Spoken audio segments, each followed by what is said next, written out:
later today. Dr. Neil Hudson. Thank you, Mr. Speaker. I very much welcome the A66 Northern Trans-Pennine project from Penrith to Scotch Corner. This £1 billion investment will improve safety and congestion and help to level up our region, supporting jobs, essential services and tourism. But we have to get the project right. Will my right honourable friend ask his government departments for Transport, the Ministry of Defence and DEFRA to work together pragmatically and reasonably with suggested route amendments to ensure local communities such as Warcock, Musgrave and Sandford are not left blighted by these current plans? Mr. Speaker, he's right that the development that he refers to is part of an infrastructure revolution I think will transform the country, but he's also right that we should consider local feedback from stakeholders and the community when finalising the design, and so we will. Unfortunately, the Leader of the Opposition is isolating, so I'm calling Ed Miliband to ask the question on behalf of the Opposition. Ed Miliband. Thank you.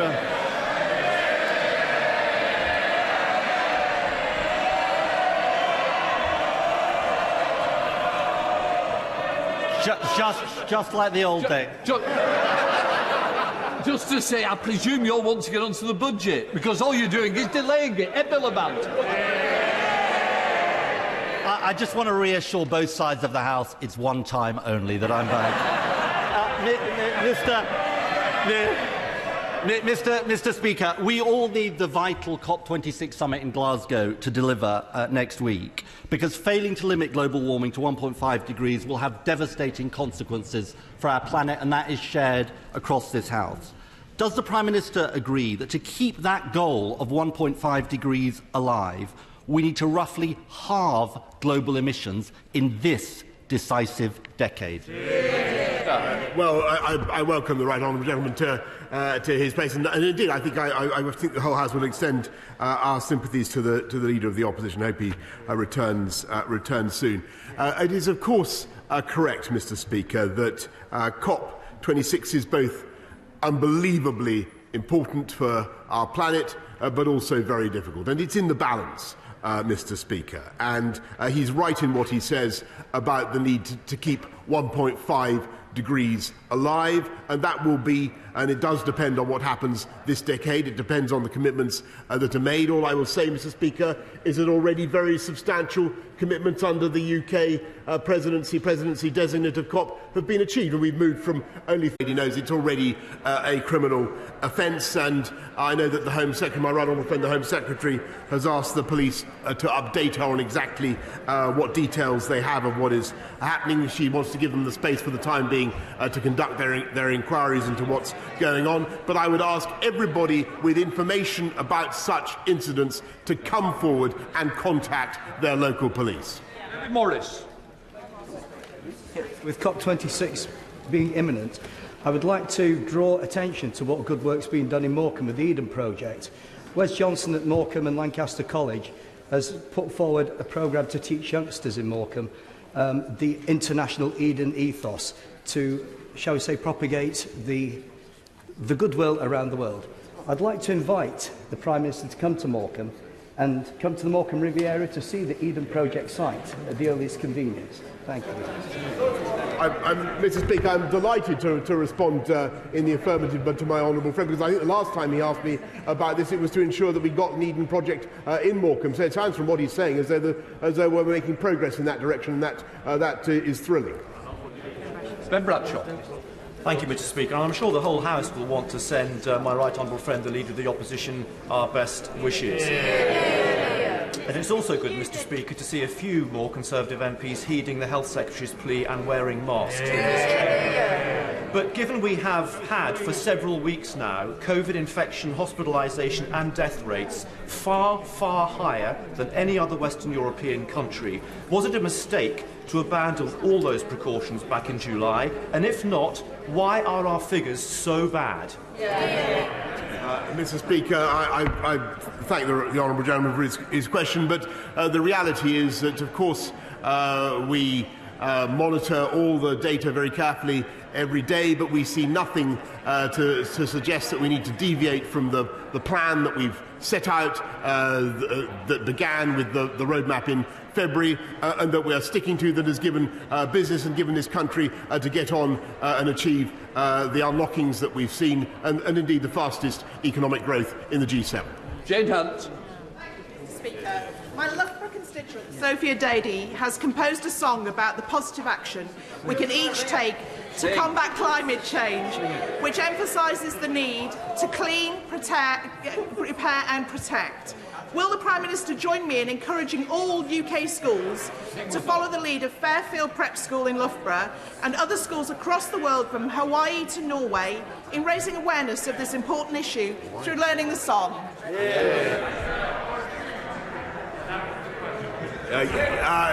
Well, yes, Mr. Speaker. Do I have to learn the song? I'll do my best, Mr. Speaker. I thank my honourable friend for raising the work of her constituents and her constituent school.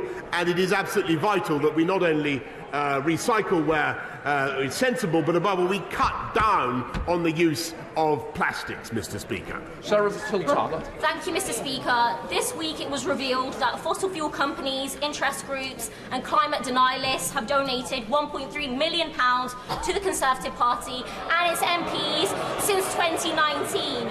So a simple question, no waffling or dodging the issue.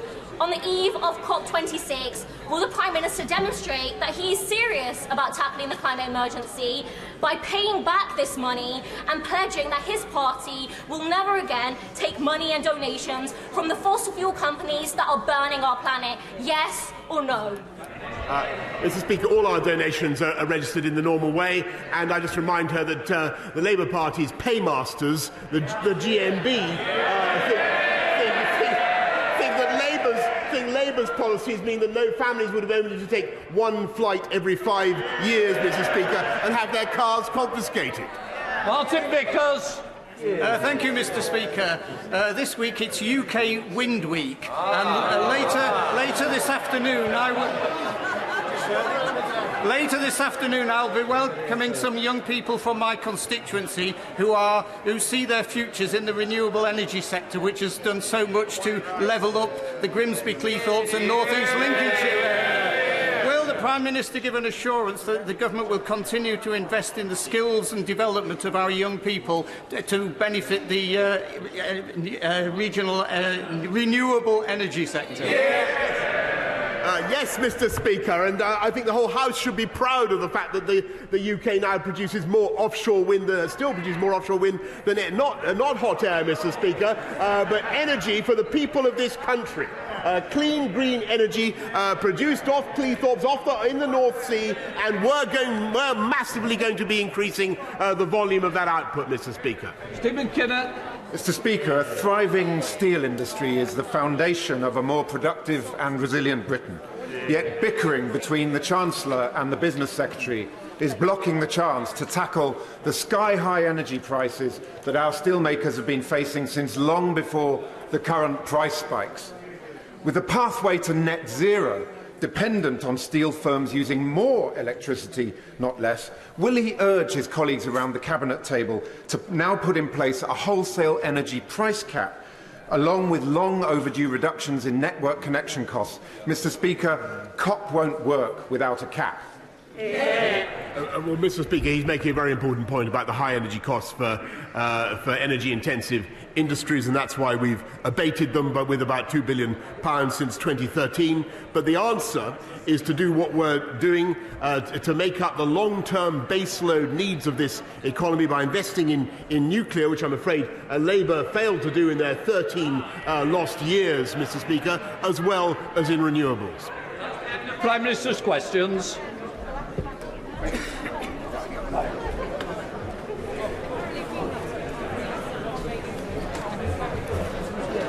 Order!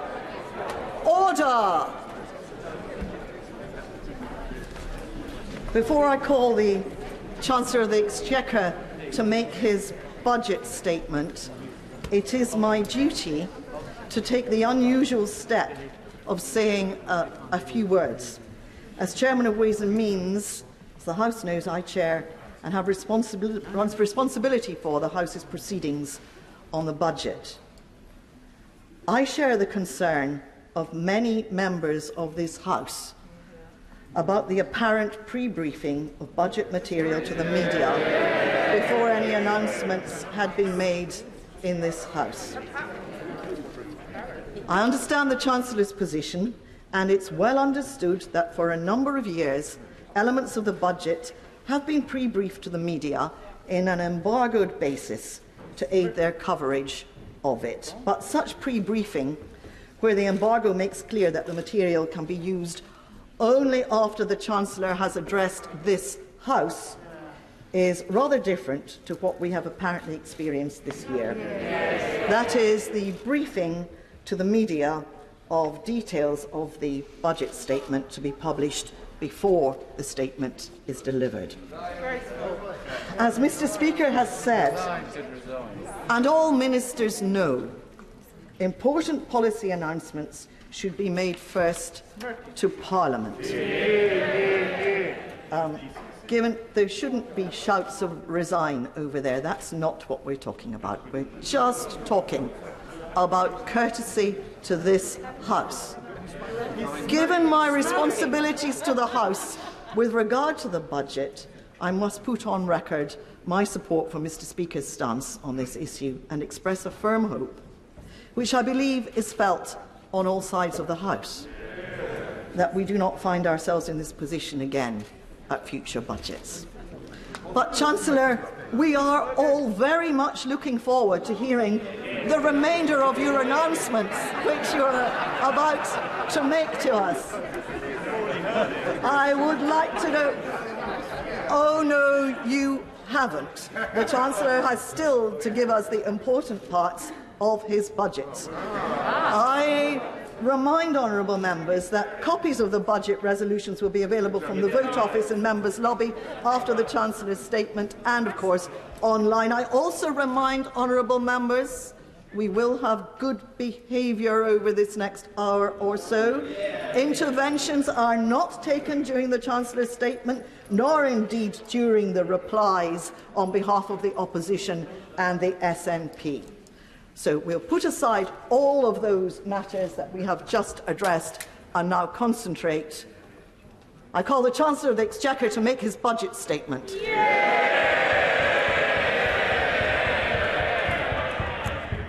Madam Deputy Speaker, I've heard your words and those of Mr. Speaker. I have the greatest respect for you both, and I want to assure you that I have listened very carefully to what you have said. And may I also, Madam Deputy Speaker, send my best wishes to the Leader of the Opposition, and I know the whole House will join me in doing that. And now, with your permission, Madam Deputy Speaker, let me turn to today's budget. Madam Deputy Speaker, employment is up, investment is growing, public services are improving, the public finances are stabilising, and wages are rising. Today's budget delivers a stronger economy for the British people, stronger growth with the UK recovering faster than our major competitors, stronger public finances with our debt under control, stronger employment with fewer people out of work and more people in work. Growth up, jobs up and debt down. Let there be no doubt our plan is working. Madam Deputy Speaker, this budget is about what this government is about. Investment in a more innovative, high-skilled economy, because that is the only sustainable path to individual prosperity. World-class public services, because these are the common goods from which we all benefit. Backing business, because our future cannot be built by government alone, but must come from the imagination and drive of our entrepreneurs. Help for working families with the cost of living, because we will always give people the support they need and the tools to build a better life for themselves. And levelling up, because for too long, far too long, The location of your birth has determined too much of your future, because the awesome power of opportunity shouldn't be available only to a wealthy few, but be the birthright of every child in an independent and prosperous United Kingdom. Madam Deputy Speaker, today's budget does not draw a line under COVID. We have challenging months ahead. And let me encourage everyone eligible to get their booster jabs as soon as possible. But today's budget does begin the work of preparing for a new economy post-COVID. The Prime Minister's economy of higher wages, higher skills and rising productivity, of strong public services, vibrant communities and safer streets, an economy fit for a new age of optimism, where the only limit to our potential is the effort we are prepared to put in and the sacrifices we are prepared to make. That is the stronger economy of the future, and this budget is the foundation. Madam Deputy Speaker, the House will recognise the challenging backdrop of rising inflation. Let me begin by carefully explaining what is happening in our economy and why.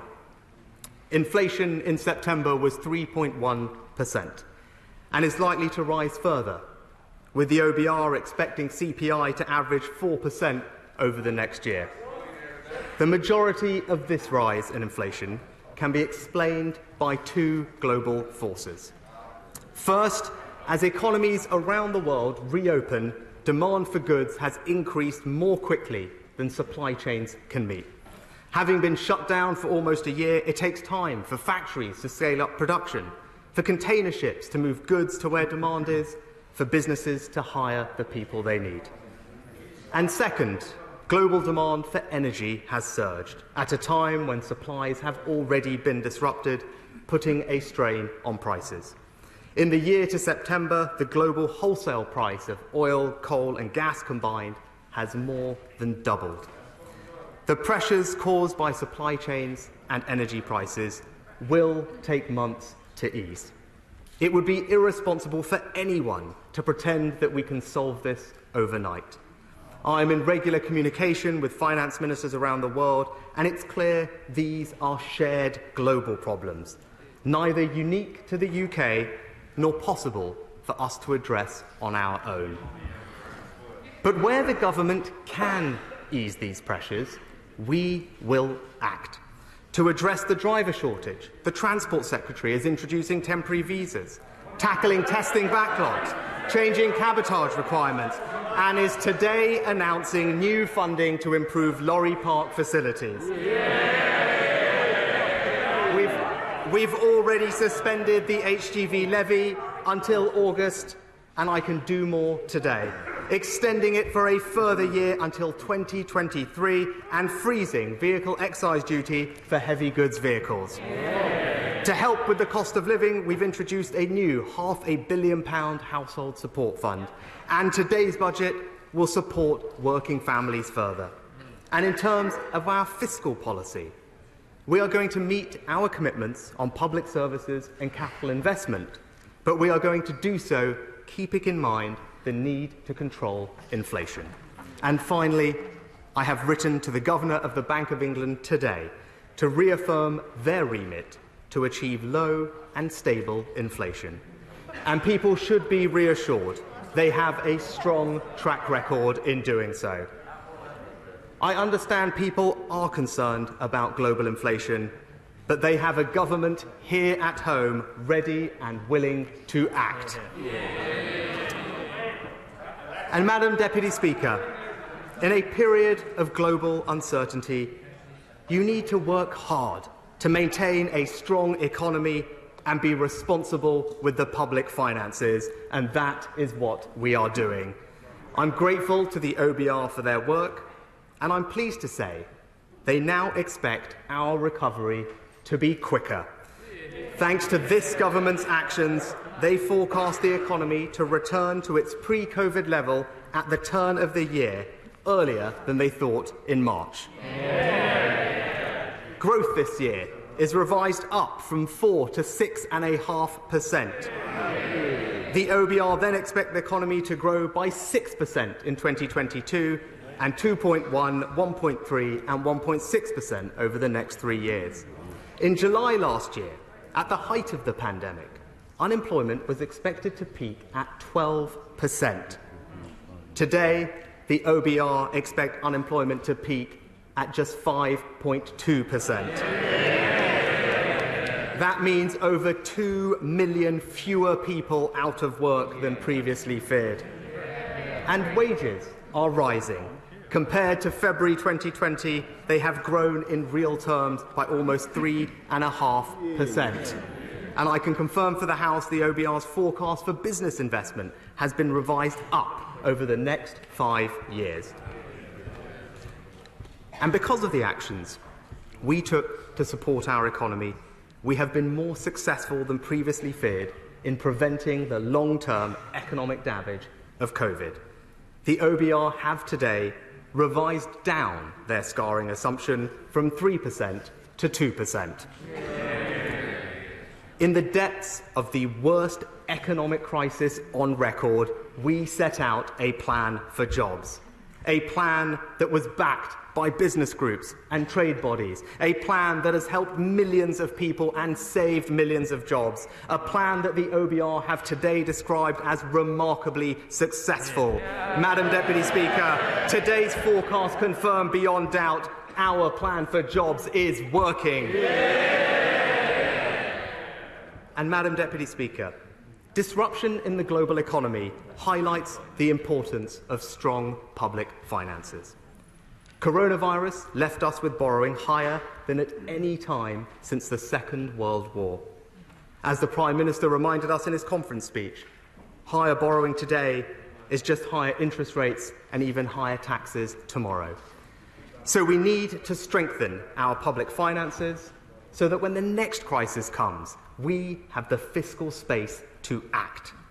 Today, I am publishing a new Charter for Budget Responsibility.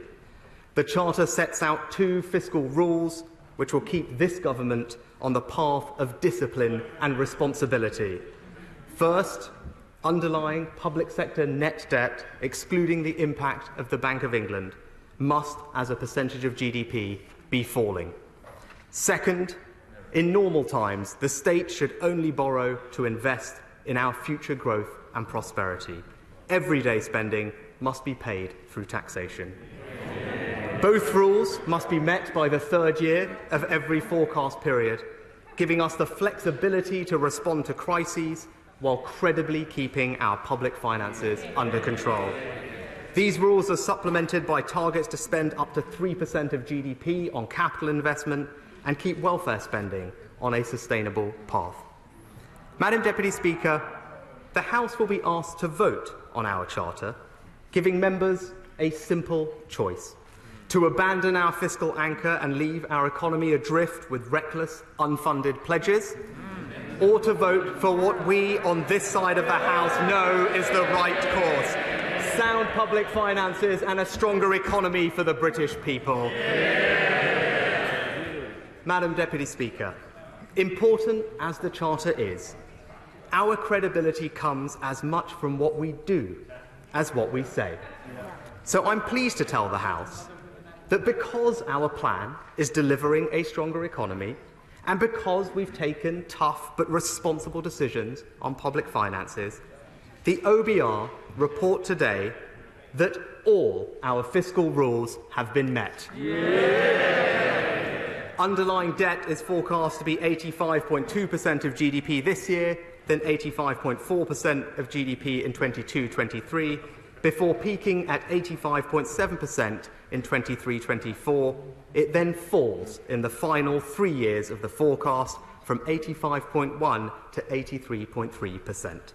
Borrowing as a percentage of GDP is forecast to fall in every single year, from 7.9% this year to 3.3% next, then 2.4%, 1.7%, 1.7% and 1.5% in the following years. Borrowing down, debt down, proving once again it is the Conservatives and only the Conservatives who can be trusted with taxpayers' money. Madam Deputy Speaker, I have made 4 fiscal judgments in this budget. First, we will meet our fiscal rules with a margin to protect ourselves against economic risks. That is the responsible decision at a time of increasing global economic uncertainty, when our public finances are twice as sensitive to changes in interest rates as they were before the pandemic, and 6 times as sensitive as they were before the financial crisis. Just a 1 percentage point in inflation and interest rates would cost us around £23 billion. My second judgment today is to continue supporting working families. Third, as well as helping people at home, our improving fiscal situation means we will meet our obligations to the world's poorest. I told the House that we met our fiscal tests, we would return to spending 0.7% of our national income on overseas aid. Some people said this was a trick or a device. I told this House it was no such thing, and based on the tests I set out, today's forecasts show that we are, in fact, scheduled to return to 0.7 in 24-25 before the end of this Parliament.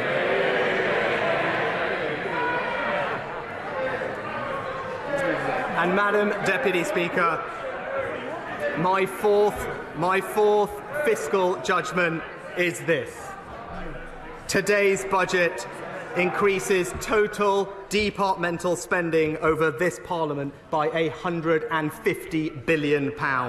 That's the largest increase this century, with spending growing by 3.8% a year in real terms.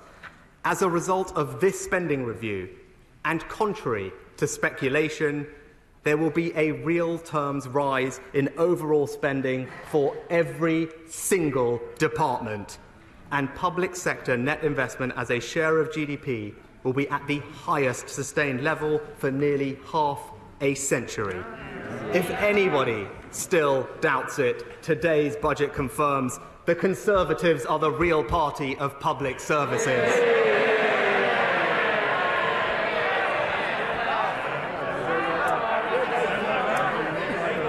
Madam Deputy Speaker, our stronger economy lays the foundation for everything we want to achieve in today's budget.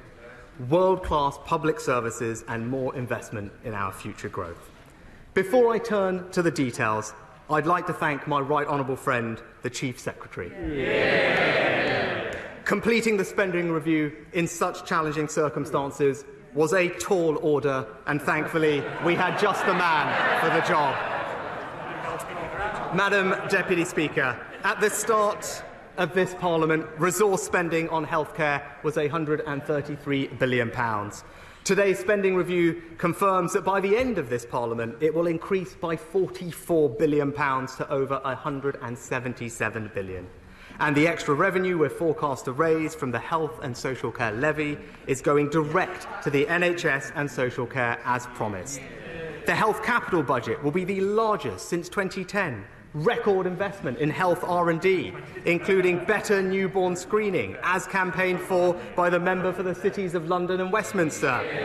40 new hospitals, 70 hospital upgrades, more operating theatres to tackle the backlog, and 100 community diagnostic centres. All staffed by a bigger, better-trained workforce with 50,000 more nurses and 50 million more primary care appointments. As well as funding to deliver the Prime Minister's historic reforms to social care, we're providing local government with new grant funding over the next 3 years of £4.8 billion, the largest increase in core funding for over a decade. And we're investing more in housing and home ownership too, with a multi-year housing settlement totalling nearly £24 billion. £11.5 billion to build up to the 180,000 new affordable homes, the largest cash investment in a decade, 20% larger than the previous programme. And we're investing an extra £1.8 billion, enough to bring 1,500 hectares of brownfield land into use, meet our commitment to invest £10 billion in new housing, and unlock 1 million new homes. We're also confirming £5 billion to remove unsafe cladding from the highest risk buildings, partly funded by the Residential Property Developers Tax, which I can confirm will be levied on developers with profits over £25 million at a rate of 4%. And we've also reduced rough sleeping by over a third, but we will go further, with £640 million a year for rough sleeping and homelessness, an 85% increase in funding compared to 2019. Madam Deputy Speaker, today's budget funds our ambition to recruit 20,000 new police officers, provides an extra £2.2 billion for courts, prisons and probation services, including £500 million to reduce the courts' backlog, pays for programmes to tackle neighbourhood crime, reoffending, county lines, violence against women and girls, victim services and improved responses to rape cases. And over the next 3 years commits £3.8 billion to the largest prison building programme in a generation. Madam Deputy Speaker, all governments should aspire to provide greater life chances for future generations. But few governments can match our ambition. So let me now turn to what this budget does to support children. The evidence is compelling that the first 1,001 days of a child's life are the most important. My right honourable friend, the member for South Northamptonshire, has recognised this with her inspirational report. And we are responding today with £300 million for a Start for Life offer for families, high-quality parenting programmes, tailored services to help with perinatal mental health. And I'm pleased to tell the member for Congleton funding to create a network of family hubs around the country too, to improve the quality of childcare. We're going to pay providers more, with today's spending review providing an extra £170 million by 24-25. We're confirming £150 million to support training and development for the entire early years workforce, to help up to 300,000 more families facing multiple needs. We're investing an extra £200 million in the Supporting Families programme, and we will provide over £200 million a year to continue the Holiday Activity and Food programme. Today's spending review also delivers our commitment to schools, with an extra £4.7 billion by 24-25, which, combined with the ambitious plans we announced at the spending review of 2019, will restore per-pupil funding to 2010 levels in real terms, equivalent to a cash increase for every pupil of more than £1,500. And for children with special educational needs and disabilities, we are more than tripling the amount we invest to create 30,000 new school places. And we know that the pandemic caused significant disruption to children's learning. We've already announced £3.1 billion to help education recovery. Today, as promised by the Prime Minister and the Education Secretary, we will go further with just under £2 billion of new funding to help schools and colleges, bringing this government's total support for education recovery to almost £5 billion. Madam Deputy Speaker, as we level up public services, we are also levelling up communities, restoring the pride people feel in the places they call home.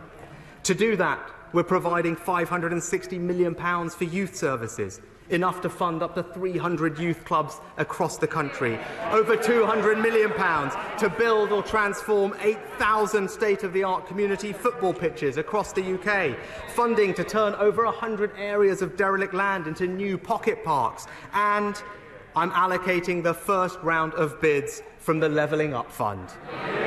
£1.7 billion to invest in the infrastructure of everyday life in over 100 local areas, with £170 million in Scotland 120 million in Wales and 50 million in Northern Ireland, more than their Barnett shares. This will benefit the whole United Kingdom.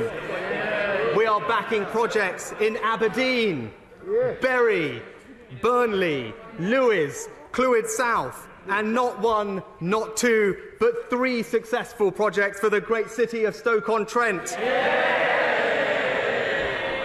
But that's not all.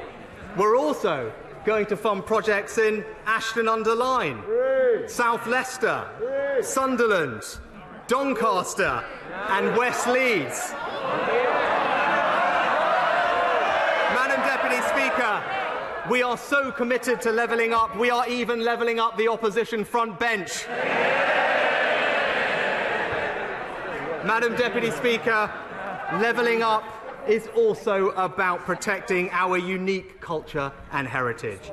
The British Museum, Tate Liverpool, the York Railway Museum, we're investing £800 million to protect museums, galleries, libraries and local culture. And thanks to the Culture Secretary, over 100 regional museums and libraries will be renovated, restored and revived. And she secured up to £2 million to start work on a new Beatles attraction on the Liverpool waterfront. We're also going to review our museum freedoms and make our creative tax reliefs more generous. On current plans, the tax relief for museums and galleries is due to end in March next year, just as exhibitions are starting to tour again. So I've decided to extend it for 2 years to March 2024. And to support theatres, orchestras, museums and galleries to recover from COVID, the tax reliefs for all those sectors from today until April 2023 will be doubled. And they won't return to the normal rate until April 2024. That's a tax relief for culture worth almost £250 million. And, Madam Deputy Speaker, this is a budget for the whole United Kingdom. Through the Barnett formula, today's decisions increase Scottish Government funding in each year by an average of £4.6 billion. Welsh Government funding by £2.5 billion and £1.6 billion for the Northern Ireland Executive. This delivers in real terms the largest block grants for the devolved administration since the devolution settlements of 1998. The whole of the United Kingdom will benefit from the UK Shared Prosperity Fund, and over time we will ramp up funding so that total domestic UK-wide funding will match EU receipts, averaging around £1.5 billion a year. And we will fund projects across the UK, including funding for the Extreme E race in Scotland, the 22 Hebrides X-Prix, accelerating funding for the Cardiff City Region deal in Wales, and funding in Northern Ireland for community cohesion. And whilst today demonstrates the indisputable fiscal benefit of being part of the United Kingdom, this is and always will be secondary to the simple truth that we are bound together by more than transactional benefit. It is our collective history, our culture and our security. We are and always will be one family, one United Kingdom.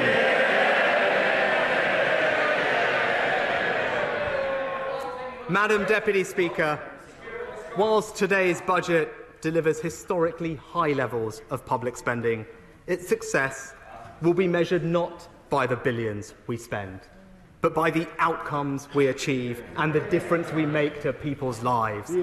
The budgets are set, the plans are in place, the task is clear. Now we must deliver, because this isn't the government's money, it's taxpayers' money. Madam Deputy Speaker, our stronger economy allows us to fund world-class public services, the people's priority.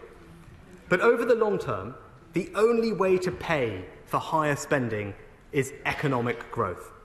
And if we want to see higher growth, we've got to tackle the problem that's been holding back this country for far too long: our uneven economic geography.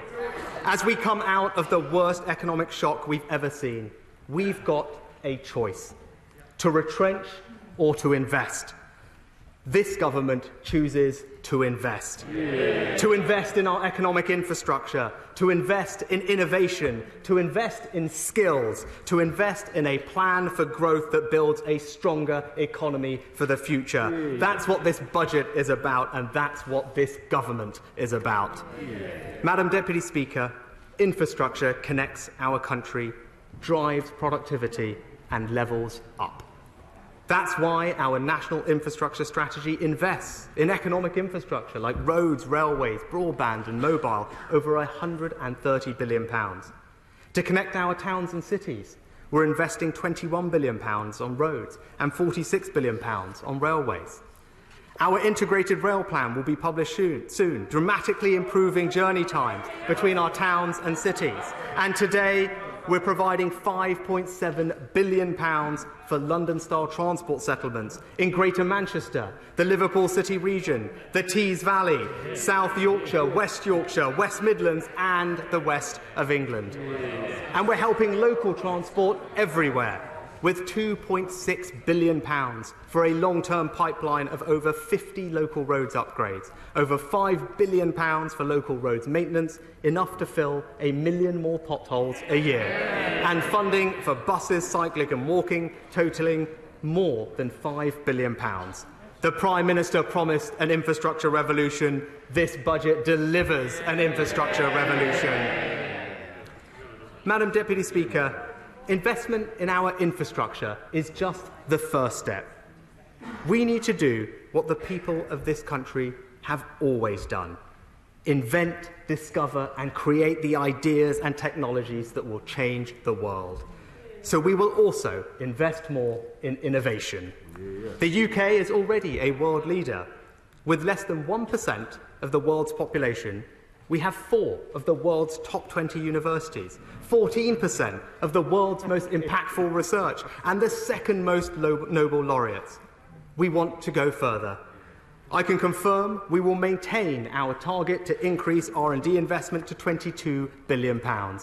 But in order to get there and deliver on our other priorities, we'll reach the target in 26-27, spending by the end of this Parliament £20 billion a year on R&D. That's a cash increase of 50%, the fastest increase ever. And I can confirm for the House that this £20 billion is in addition to the cost of our R&D tax reliefs. Combined with those tax reliefs, total public investment in R&D is increasing from 0.7% of GDP in 2018 to 1.1% of GDP by the end of the Parliament. How does 1.1% compare internationally? Well, the latest available data shows an OECD average of just 0.7%. Germany investing 0.9%, France 1%, and the United States just 0.7%. This unprecedented funding will increase core science funding to £5.9 billion per year by 24-25, a cash increase of 37%. Meet the full cost of associating with Horizon Europe. Establish the new Advanced Research and Invention Agency with £800 million by 25-26, and strengthen our focus on late-stage innovation, increasing Innovate UK's annual core budget to £1 billion, double what it was at the start of this Parliament. Madam Deputy Speaker, there's more to becoming a science superpower than just what the government spends on R&D. Our ambitious net zero strategy is also an innovation strategy, investing £30 billion to create the new green industries of the future. We've just issued our second green bond, making us the 3rd largest issuer of sovereign green bonds anywhere in the world. London last week was named the best place in the world for green finance, and on Monday, the new UK Infrastructure Bank announced its first ever investment, £107 million to support offshore wind in Teesside. And to build on this work, 1 week today, I'll be hosting global finance ministers and businesses at COP26. And Madam Deputy Speaker, Innovation comes from the imagination, drive and risk-taking of business. That's why we've launched Help to Grow to turbocharge SME productivity, started a new co-investment venture capital fund, Future Fund Breakthrough. It's why I'm announcing today we will consult on further changes to the regulatory charge cap for pension schemes, unlocking institutional investment whilst protecting savers. It's why we're introducing a new £1.4 billion Global Britain Investment Fund, supporting transformative economic activity and our world-leading sectors like life sciences. And it's why today's budget increases the British Business Bank's regional financing programmes to £1.6 billion, expanding their coverage and helping innovative businesses get access to the finance they need across the whole United Kingdom. Madam Deputy Speaker, a third of our science Nobel laureates have been immigrants. Half of our fastest growing companies have a foreign-born founder. So an economy built on innovation must be open and attractive to the best and brightest minds. Thanks to our brilliant Home Secretary, today's budget confirms the eligibility criteria for our new scale-up visa, making it quicker and easier for the fast-growing businesses to bring in highly skilled individuals. And the Trade Secretary's new global talent network, launching initially in the Bay Area, Boston and Bangalore, will identify, attract and relocate the best global talent in science and tech sectors, all part of our plan to make our visa system for international talent the most competitive in the world. Madam Deputy Speaker, if we want greater private sector innovation, we need to make our research and development tax reliefs fit for purpose. The latest figures show the UK has the second highest spending on R&D tax reliefs in the OECD, yet it's not working as well as it should. UK business investment in R&D is less than half the OECD average. We've reviewed the reliefs and identified two issues we are solving today. First, the reliefs need to reflect how businesses conduct research in the modern world. So, as many companies have called for, I'm expanding the scope of the reliefs to include cloud computing and data costs. The second problem is this.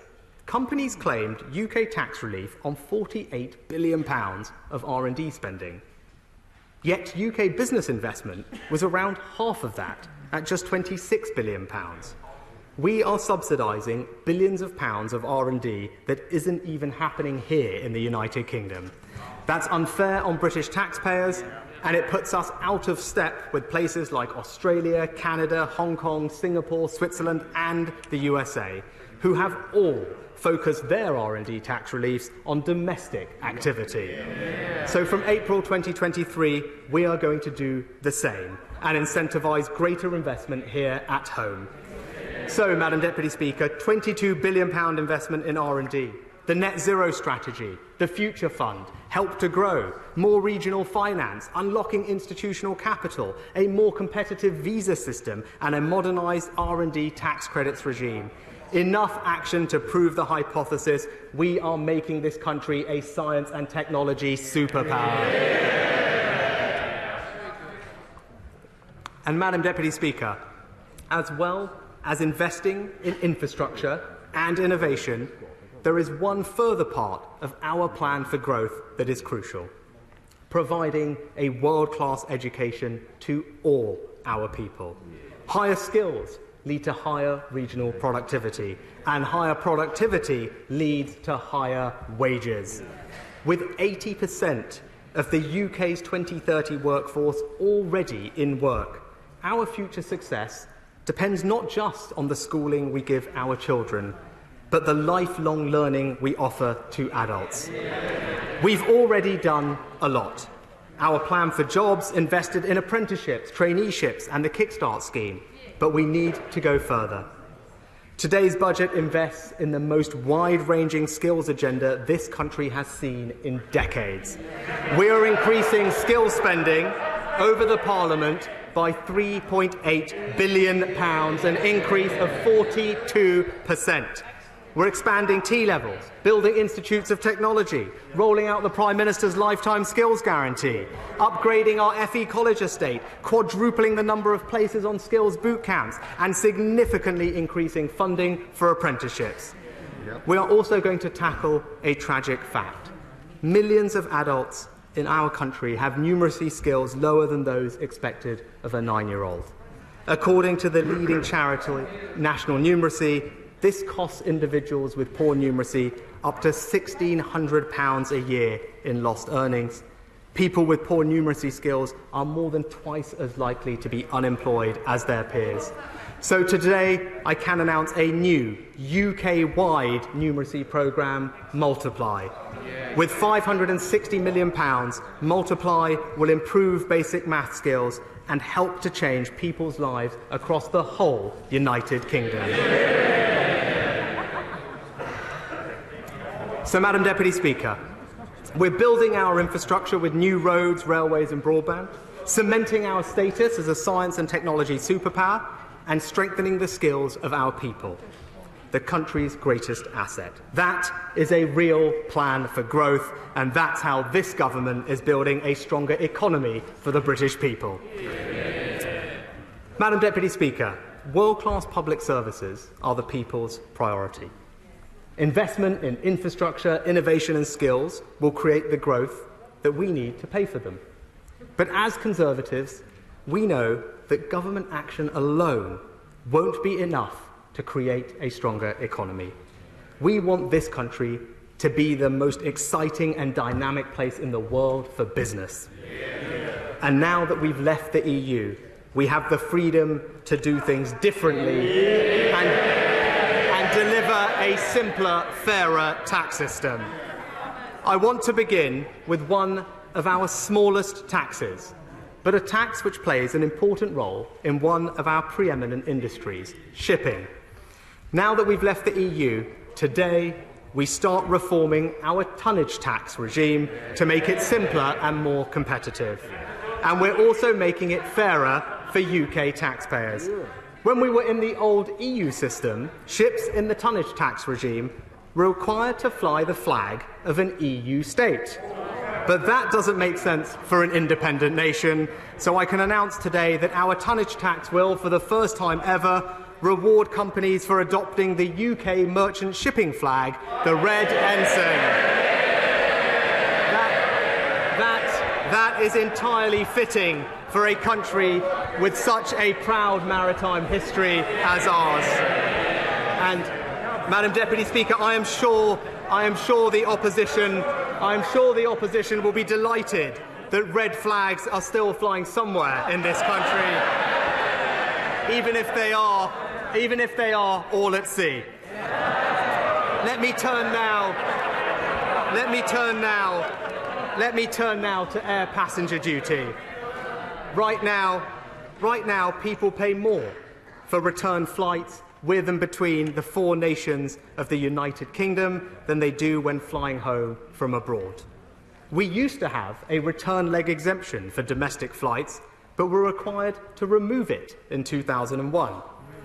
But today, I can announce that flights between airports in England, Scotland, Wales and Northern Ireland will, from April 2023, be subject to a new, lower rate of air passenger duty.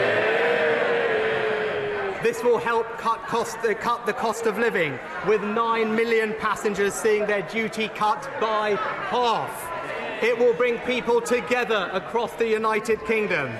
And because they tend to have a greater proportion of domestic passengers, it is a boost to regional airports like Aberdeen, Belfast, Inverness and Southampton. Airports are major regional employers. So to help them get through the winter, I'm also extending our support for English airports for a further 6 months. We're also making changes to reduce carbon emissions from aviation. Most emissions come from international rather than domestic aviation. So we are introducing from April 2023 a new ultra-long-haul ban in air passenger duty covering flights of over 5,500 miles with an economy rate of £91. Less than 5% of passengers will pay more, but those who fly furthest will pay the most. Madam Deputy Speaker, our approach to corporate taxation strikes a responsible balance between funding public services and encouraging the investment we need for a stronger economy. At the March budget, we took the difficult but necessary decision to increase the rate of corporation tax to 25% from 2023. Still, the lowest rate in the G7 and the 5th lowest rate in the G20. Alongside, I introduced the new super deduction, the biggest business tax cut in modern British history, and extended to the end of this year the annual investment allowance at its higher level of £1 million. Now is not the time to remove tax breaks on investment, so I can confirm today that the £1 million annual investment allowance will not end in December as planned. It will be extended all the way to March 2023. I also said in March that I would review the bank surcharge within corporation tax to maintain the competitiveness of our financial services industry. We will retain a surcharge of 3%. The overall rate for corporation tax on banks will, in 2023, increase from 27% to 28% and will remain higher than the rate paid by other companies. Small challenger banks are improving banking competition, which is good for the sector and good for consumers. So to help them, I will also raise the annual allowance to £100 million. Madam Deputy Speaker, our manifesto promised to review business rates. We're publishing our conclusions today. But before I set out our plans, let me say this. We on this side of the House are clear that reckless, unfunded promises to abolish a tax which raises £25 billion every year are completely irresponsible. It would be wrong to find £25 billion a year in extra borrowing, cuts to public services or tax rises elsewhere. So we will retain business rates, but with key reforms to ease the burden and create stronger high streets. First, we will make the business rate system fairer and timelier, with more frequent revaluations every 3 years. The new revaluation cycle will be delivered from 2023. Second, as called for by the Federation of Small Business and the British Property Federation, we're introducing a new investment relief to encourage businesses to adopt green technologies like solar panels. And I'm announcing today that we'll accept the CBI and the British Retail Consortium's recommendation to introduce a new business rates improvement relief. From 2023, every single business will be able to make property improvements and for 12 months pay no extra business rates. That means a hotel adding extra rooms, a manufacturer expanding their factory, an office adding new air conditioning, CCTV or bike shelters will all pay no extra rates. Together with the new green investment relief, we're introducing investment incentives totalling £750 million. This will make a difference, but without action, millions of businesses would see their tax bills going up next year because of inflation. I want to help those businesses right now. So our third step is that next year's planned increase in the multiplier will be cancelled. That's a tax cut for businesses worth over the next 5 years £4.6 billion. And I have one final measure to help those businesses hardest hit by the pandemic. I'm announcing today, for 1 year, a new 50% business rates discount for businesses in the retail, hospitality and leisure sectors. Pubs, music venues, cinemas, restaurants, hotels, theatres and gyms.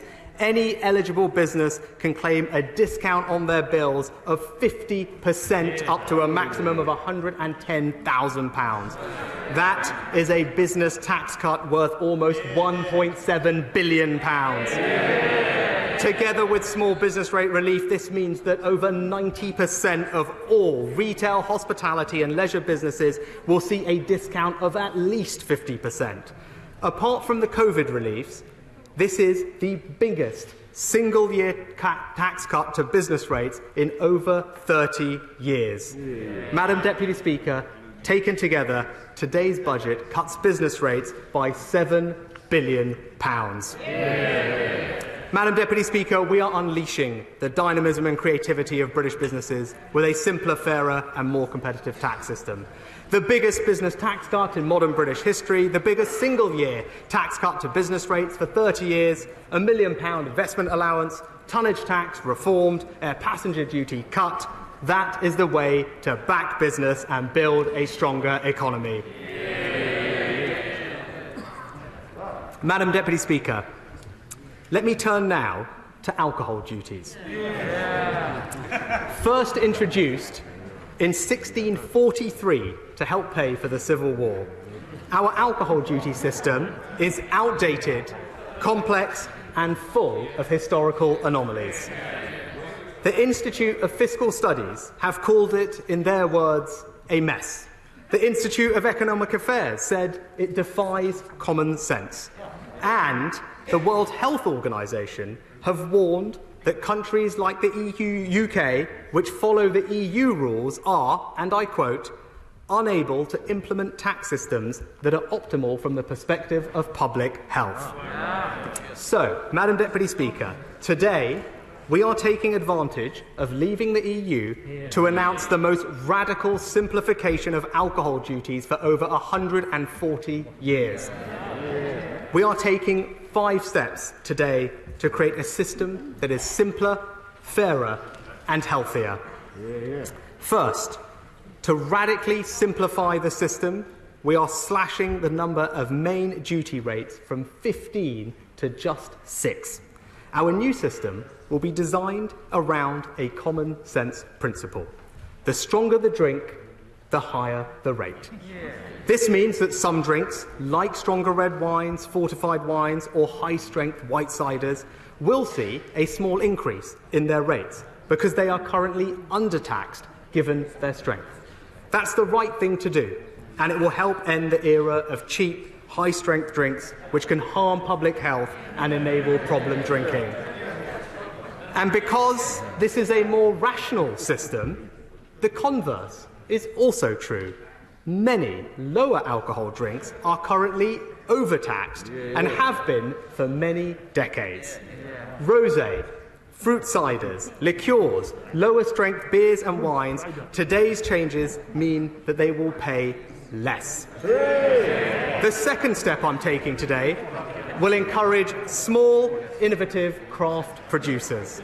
I'm announcing proposals for a new small producer relief. This will extend the principle of small brewers relief to include, for the first time ever, small cider makers and other producers making alcoholic drinks of less than 8.5%. Third, I'm going to modernise the system to reflect the way that people drink today. Over the last decade, consumption of sparkling wines, like Prosecco, has doubled. English sparkling wine has increased almost tenfold. It's clear they are no longer the preserve of wealthy elites. And they are no stronger than still wines. So I'm going to end the irrational duty premium of 28% that they currently pay. Sparkling wines, wherever they are produced, will now pay the same duty as still wines of equivalent strength. And because growing conditions in the UK typically favour lower strength and sparkling wines, this means English and Welsh wines, compared with stronger imported wines, will now pay less. Sales of fruit cider have increased from 1 in 1,000 ciders sold in 2005 to 1 in 4 today. But they can pay 2 or 3 times as much duty as cider that is made with apples or pears. So we are cutting the duty on them too. The fourth step I'm taking today will directly support the home of British community life for centuries, our pubs. Even before the pandemic, pubs were struggling. Between 2000 and 2019, consumption in the on-trade fell by 40%. And many public health bodies recognise that pubs are often safer drinking environments than being at home. So, as the members for Dudley South and North West Durham will agree, a fairer, healthier system supports pubs. So I can announce today draft relief. Draft relief will apply a new, lower rate of duty on draft beer and cider. It will apply to drinks served from draft containers over 40 litres. It will particularly benefit community pubs who do 75% of their trade on draft. And let me tell the House the new rate. Draft relief will cut duty by 5%. That is the biggest cut to cider duty since 1923. The biggest cut to fruit ciders in a generation. The biggest cut to beer duty for 50 years. This is not temporary. It's a long-term investment in British pubs of £100 million a year and a permanent cut in the cost of a pint of 3p. And I cannot wait, Madam Deputy Speaker, for the opposition to accuse me tomorrow of beer barrel politics. Madam Deputy Speaker, these much-needed reforms will come into effect in February 2023, but I want to help the hospitality industry right now. So, for my final announcement on alcohol duties today, I can confirm that the planned increase in duty on spirits like Scotch whisky, wine, cider and beer will all, from midnight tonight, be cancelled. That's a tax cut worth £3 billion. Madam Deputy Speaker, our reforms make the alcohol duty system simpler, fairer and healthier. They help with the cost of living while tackling problem drinking. They support innovative entrepreneurs and craft producers. They back pubs and public health. And they are only possible because we've left the European Union.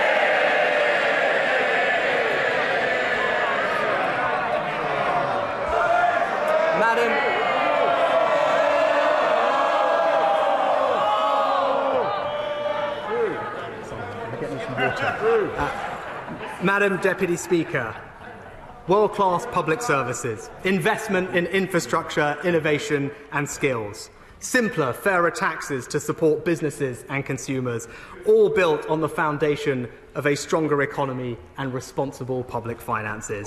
That is our vision for the future, and that is what this budget delivers. And this budget also supports working families. Madam Deputy Speaker, with fuel prices at the highest level in 8 years, I'm not prepared to add to the squeeze on families and small businesses. So I can confirm today the planned rise in fuel duty will be cancelled. That's a saving over the next 5 years of almost £8 billion. Compared to pre-2010 plans, today's freeze means the average tank of fuel will cost around £15 less per car, £30 less for vans, £130 less for HGVs. After 12 consecutive years of frozen rates, the average car driver will now save a total of £1,900. Madam Deputy Speaker, I can also announce today that public sector workers will see fair and affordable pay rises across the whole spending review period as we return to the normal, independent pay-setting process. And I can take action to help the lowest paid as well. It was a Conservative government that introduced the national living wage in 2016. A Conservative government that, according to statistics published just yesterday, has overseen the proportion of people in low-paid work falling to its lowest level since 1997. And it is a Conservative government that is increasing the wage floor again today.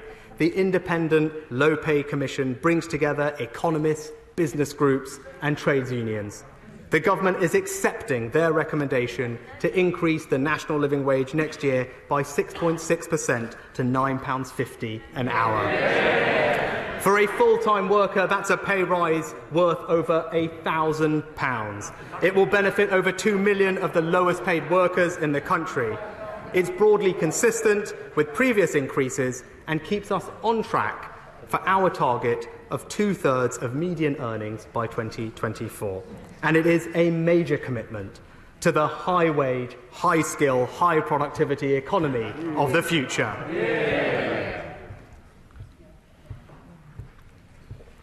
Madam Deputy Speaker, as we build this stronger economy, we're doing so at the end of an extraordinary 18 months. COVID wasn't just a public health challenge. It wasn't just an economic challenge. It was a moral challenge too. We had to show that we could pull together as a country, and we did. We had to put aside questions of ideology and orthodoxy to do whatever it took to care for our people and each other. And we did. There's a different kind of moral dimension to the economic challenge we face now. Last year, the state grew to be over half the size of the total economy. Taxes are rising to their highest level as a percentage of GDP since the 1950s. I don't like it, but I cannot apologise for it. It is the result of the unprecedented crisis we faced and the extraordinary action we took in response. But now we have a choice. Do we want to live in a country where the response to every question is what is the government going to do about it? Where every time prices rise, every time a company gets in trouble, every time some new challenge emerges, the answer is always the taxpayer must pay? Or do we choose to recognise that government has limits? Government should have limits. If this seems a controversial statement to make, then I'm all the more glad for saying it, because that means it needed saying, and it is what we believe. There is a reason we talk about the importance of family, community, and personal responsibility, not because these are an alternative to the market or the state. It's because they are more important than the market or the state. The moments that make life worth living aren't created by government, aren't announced by government, aren't granted by government. They come from us as people, our choices, our sacrifices, our efforts. And we believe people should keep more of the rewards of those efforts. Yes, we've taken some corrective action to fund the NHS and get our debt under control. But as we look towards the future, I want to say this simple thing to the House and the British people. My goal is to reduce taxes. By the end of this Parliament, I want taxes to be going down, not up. I want this to be a society that rewards energy, ingenuity and inventiveness, a society that rewards work. That is what we believe on this side of the House. That is my mission over the remainder of this Parliament. And the final announcement in today's budget takes a first step. Madam Deputy Speaker, for many of the lowest paid in society, there is a hidden tax on work. The universal credit taper withdraws support as people work more hours. The rate is currently 63%, so for every £1 someone earns, their universal credit is reduced by 63p. Let us be in no doubt, this is a tax on work, and a high rate of tax at that. Organisations as varied as the Trades Union Congress, the Joseph Rowntree Foundation, the Resolution Foundation, the Centre for Policy Studies and the Centre for Social Justice have all said it is too high. So, to make sure work pays and help some of the lowest income families in our country keep more of their hard-earned money, I have decided to cut this rate, not by 1%, not by 2%, but by 8%.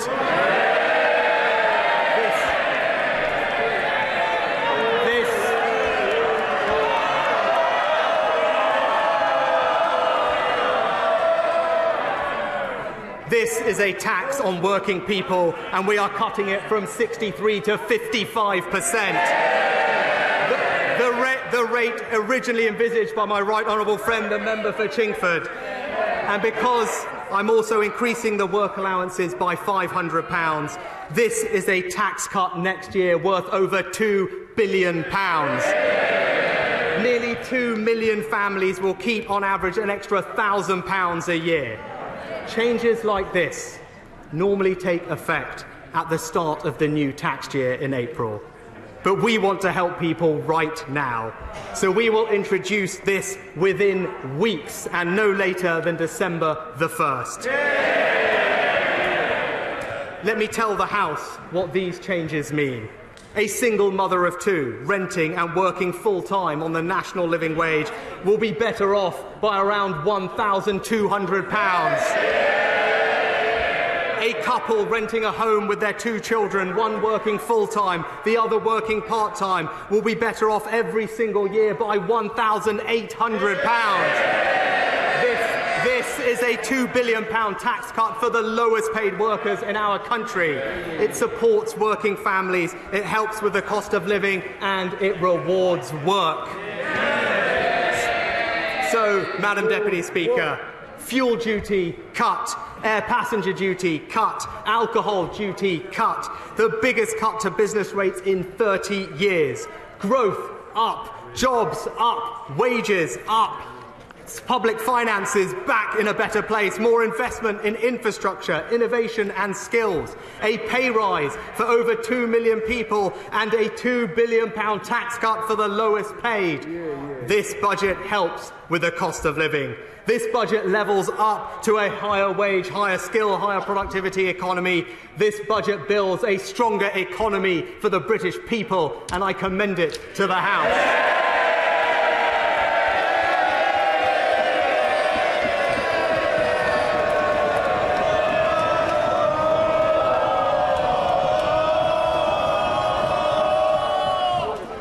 Thank you.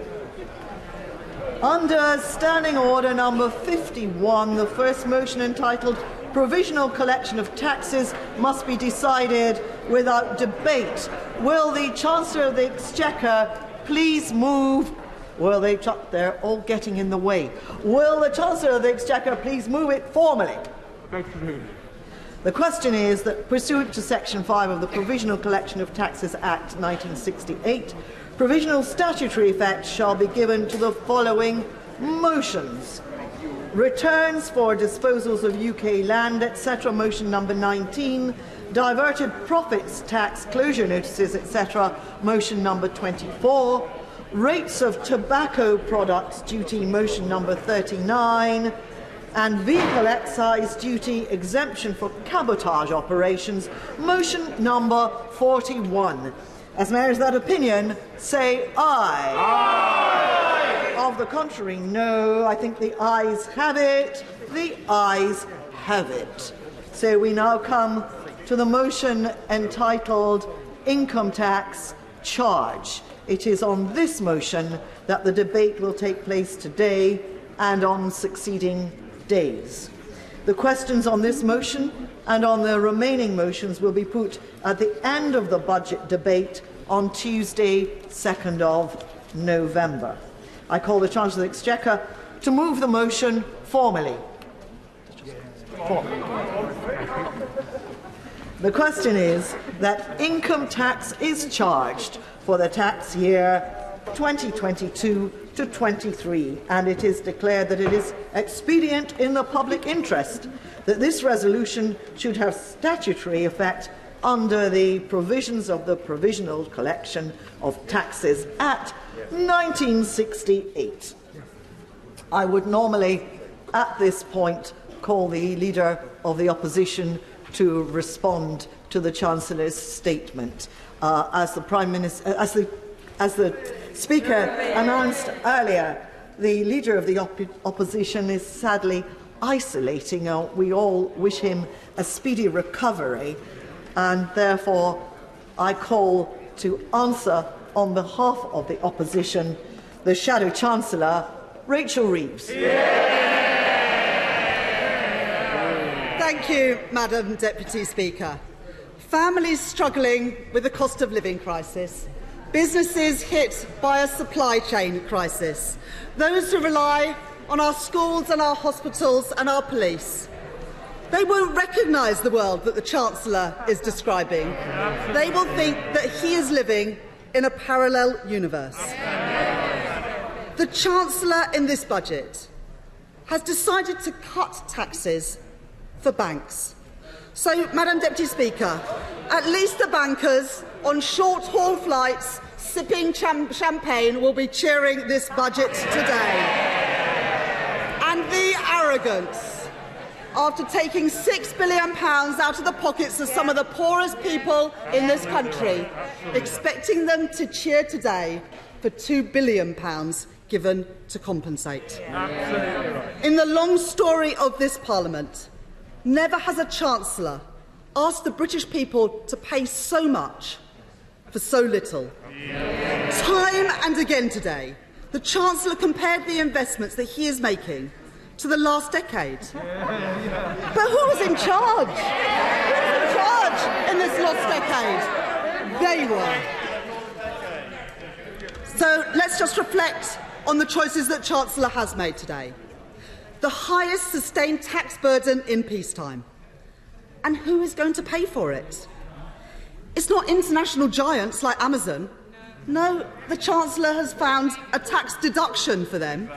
It's not property speculators. They've already pocketed a stamp duty cut. And it's clearly not the banks, even though bankers' bonuses are set to reach a record high this year. Instead, the Chancellor is loading the burden on working people. A national insurance tax rise on working people. A council tax hike on working people. And no support today for working people with VAT on their gas and electricity bills. And what are working people getting in return? A record NHS waiting list with no plan to clear it. No way to see a GP, and still having to sell their home to pay for social care. Community policing, nowhere to be seen.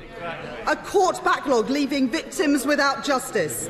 And almost every rape going unprosecuted. A growing gap in results and opportunities between children at private and state schools.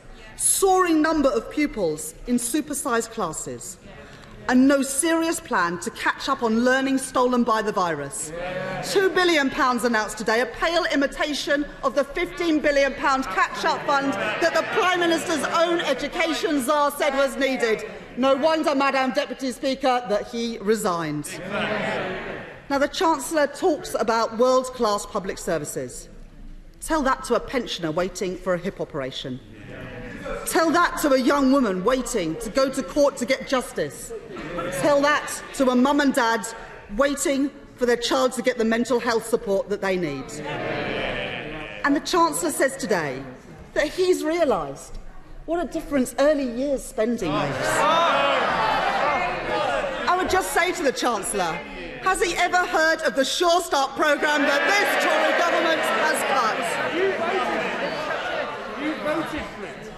And why are we in this position? Why are British businesses being stifled by debt while Amazon gets tax deductions? Why are working people being asked to pay more tax and put up with worse services? Why is billions of pounds in taxpayers' money being funnelled to friends and donors of the Conservative Party, while millions of families are having £20 a week taken off of them? Madam Deputy Speaker, why can't Britain do better than this? Now, the government will always blame others. It's businesses' fault. It's the EU's fault. It's the public's fault. They're global problems. The same old excuses. But the blunt reality is this. Working people are being asked to pay more for less. for three simple reasons: economic mismanagement, an unfair tax system, and wasteful spending. Absolutely. Each of these problems is down to 11 years of Conservative failure. And they shake their heads, but the cuts to our public services have cut them to the bone. And while the Chancellor and Prime Minister like to pretend that they are different, this budget today will only make things worse. The solution starts with growth. The government is caught in a bind of its own making, because low growth inexorably leads to less money for our public services, unless taxes rise. And under the Conservatives, Britain has become a low-growth economy. Let's look at the last decade. The Tories have grown the economy at just 1.8% a year. If we had grown at the same rate of other advanced economies, we could have had an additional £30 billion to invest in public services without raising the taxes that the Tories are raising on working people today. And let's compare growth under the last 11 years of Conservative government to the last Labour government. Even taking into account the global financial crisis, Labour grew the economy much faster, by 2.3% a year. If the Tories matched that record, we would have £30 billion more a year to spend on public services. It could not be clearer. The Conservatives are now the party of high taxation because the Conservatives are the party of low growth. And the Office for Budget Responsibility confirmed this today, that we will be back to anemic growth. They might not like this, but the Office of Budget Responsibility said that by the end of this Parliament, the UK economy will be growing by just 1.3%, which is hardly the plan for growth that the Chancellor boasted about today, hardly a ringing endorsement of his announcements. Under the Tory decade, we have had low growth, and there's not much growth to look forward to. Now, the economy has been weakened by the pandemic, but also by the government's mishandling of it. Responding to the virus has been a huge challenge. Governments around the world have taken on more debt, but our situation is worse than in other countries. Worse because our economy was already fragile going into the crisis. Too much inequality, too much insecure work, too little resilience in our public services. And worse, because the Prime Minister dithered and delayed, against scientific advice, egged on by the Chancellor, we ended up facing harsher and longer restrictions than other countries. So as well as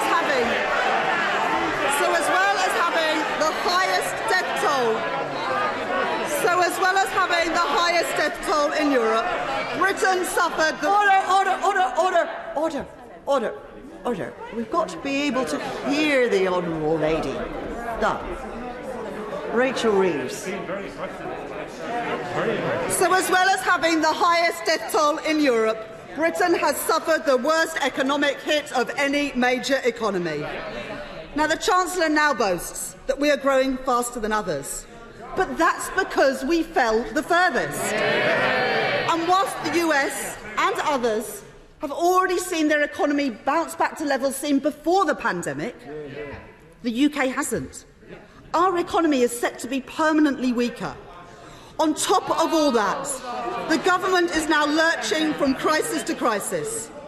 People avoiding journeys because they can't fill up their petrol tank is not good for the economy. People spending less because the cost of the weekly shop has exploded is not good for the economy. And British exporters facing more barriers than their European competitors because of the deal that this government did is not good for our economy. If this were a plan, it would be economic sabotage. And when the Prime Minister isn't blagging that this chaos is part of his cunning plan, he says that he's not worried about inflation. Well, tell that to families struggling with rising gas and electricity bills, with rising prices of petrol at the pump, and with rising food prices. He's out of touch, he's out of ideas, and he's left working people out of pocket. Madam Deputy Speaker, Conservative mismanagement has made the fiscal situation tight. And when times are tight, it's even more important to ensure that taxes are fair, that taxpayers get value for money, but this government fails on both fronts. We have a grossly unfair tax system, with the burden being heaped on working people. Successive budgets now have raised council tax, have raised income tax, and now they have raised national insurance too. But taxes on those with the broadest shoulders, those who earn their income from stocks and shares and dividends and property portfolios, they've been left barely untouched. Businesses based on the high streets are the lifeblood of our communities and often the first venture for entrepreneurs. But despite what the Chancellor has said today, businesses will still be held back by punitive and unfair business rates. The government has failed to tax the online giants and watered down global efforts to create a level playing field. And just when we needed every penny of public money to make a difference, we have a government that is a byword for waste, cronyism and vanity projects. We've had £37 billion for a test and trace system that the spending watchdog says treats taxpayers like an ATM cash machine. A yacht for ministers, a fancy paint job for the Prime Minister's plane, and a TV studio for Conservative Party broadcasts, which seems to have morphed into the world's most expensive home cinema. £3.5 billion of government contracts awarded to friends and donors of the Conservative Party. A £190 million loan to a company employing the Prime Minister's former Chief of Staff. £30 million to the former Health Secretary's pub landlord. And every single one of those cheques signed by the Chancellor. And now he comes to ordinary working people and asks them to pay more. More than they have been ever asked to pay before. And at the same time, to put up with worse public services, all because of his economic mismanagement, his unfair tax system and his wasteful spending. Now, of course, there are some welcome measures in this budget today, as there are in any budget. Labour welcomes the increase in the national minimum wage, that the government needs to go further and faster. If they had backed Labour's position of an immediate rise to at least £10 an hour, then a full-time worker on the national minimum wage would be in line for an extra £1,000 a year. Ending the punitive public sector pay freeze is welcome, but we know how much this Chancellor likes his smoke and mirrors. So we'll be checking the books to make sure that the money is there for a real terms pay rise. Labour also welcomes the government's decision to reduce the universal credit taper rate, as we have consistently called for. But the system has got so out of whack that even after this reduction, working people on universal credit still face a higher marginal tax rate than the Prime Minister. And those unable to work through no fault of their own still face losing over £1,000 a year. And for families who go out to work every day but don't get government benefits, on an average wage, who have to fill up their car with petrol to get to work, who do that weekly shop, and who see their gas and electricity prices go up, this budget today does absolutely nothing for them. We have a cost of living crisis. The government has no coherent plan to help families cope with rising energy prices. And whilst we welcome the action taken today on universal credit, millions will still struggle to pay the bills this winter. The government has done nothing to help people with their gas and electricity bills with that cut in VAT receipts, as Labour has called for. A cut that is possible because we are outside the European Union and could be funded by the extra VAT receipts that have been experienced in the last few months. Working people are left out in the cold while the government hammers them with tax rises. Now, national insurance is a regressive tax on working people. It is a tax on jobs. Under the Chancellor's plans, a landlord renting out dozens of properties won't pay a penny more in tax, but their tenants in work will face tax rises of hundreds of pounds a year. And he is failing to tackle another huge issue of the day: adapting to climate change. Adapting to climate change presents opportunities. More jobs, lower bills and cleaner air. but only if we act now and if we act at scale. According to the Office for Budget Responsibility, failure to act will mean public sector debt explodes later to nearly 300% of GDP. The only way to be a prudent and responsible Chancellor is to be a green Chancellor, to invest in the transition to a zero-carbon economy and give British businesses a head start in the industries of the future. But with no mention of climate in his conference speech and the most passing of references today, we are burdened with a Chancellor unwilling to meet the scale of the challenges we face. Homeowners are left to face the costs of insulation on their own. Industries like steel and hydrogen are in a global race, but without the support that they need. And the Chancellor today has promoted domestic flights over high-speed rail in the week before COP26.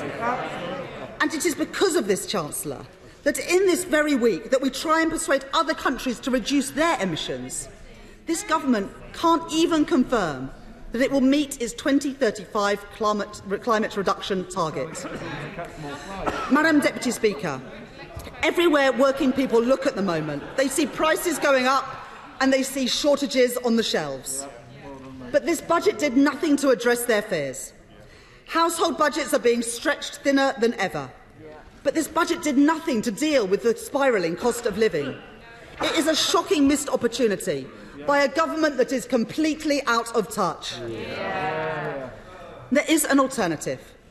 Rather than just tweak the system, Labour would scrap business rates and replace it with something much better by ensuring online giants pay their fair share. That's what being pro-business looks like.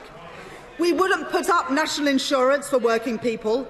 We would ensure that those with the broadest shoulders pay their fair share. That's what being on the side of working people looks like. We'd end the £1.7 billion subsidy that the government gives to private schools and put it straight into our local state schools. That's what being on the side of working families looks like. And we deliver a climate investment pledge, £28 billion every year for the rest of this decade. That's gigafactories to build batteries for electric vehicles. That's a thriving hydrogen industry, creating jobs in all parts of our country, and retrofitting so that we keep homes warm and get our energy bills down. That's what real action on climate change looks like. This country deserves better, but they'll never get it under this Chancellor, who gives with one hand but takes so much more with the other. The truth is this. What you get with these two is a classic con game. It's like one of those pickpocketing operations that you see in crowded places. The Prime Minister is the front man, distracting people with his wild promises. All the while, the Chancellor dips his hand in their pockets. It all seems like fun and games until you walk away and find that your purse has been lifted. But people are getting wise to them. Every month they feel the pinch. They're tired of the smoke and mirrors. They're tired of the bluster, of the false dawns, of the promises of jam tomorrow. Labour would put working people first, would use the power of government and the skill of business to ensure that the next generation of quality jobs are created right here in Britain. We'd tax fairly, spend wisely, and after a decade of faltering growth, we'd get the Britain's economy firing on all cylinders. That is what a Labour budget would have done today.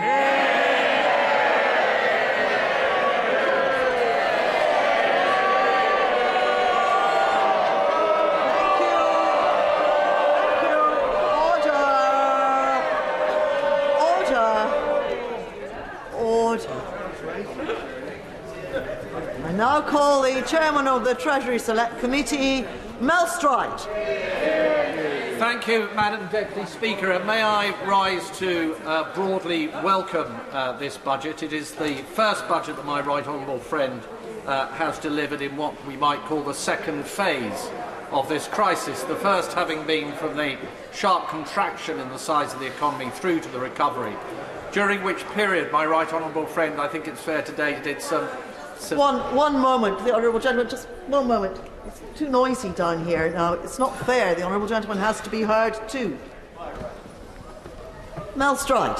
I was just saying, Madam Deputy Speaker, that in the first phase of this crisis, between the huge contraction in the size of the economy to the recovery that we're now seeing, I think it's fair to say that my right honourable friend did a pretty remarkable job to support the jobs market and to support jobs. Not without criticism, incidentally, from my committee, but overall a remarkable job.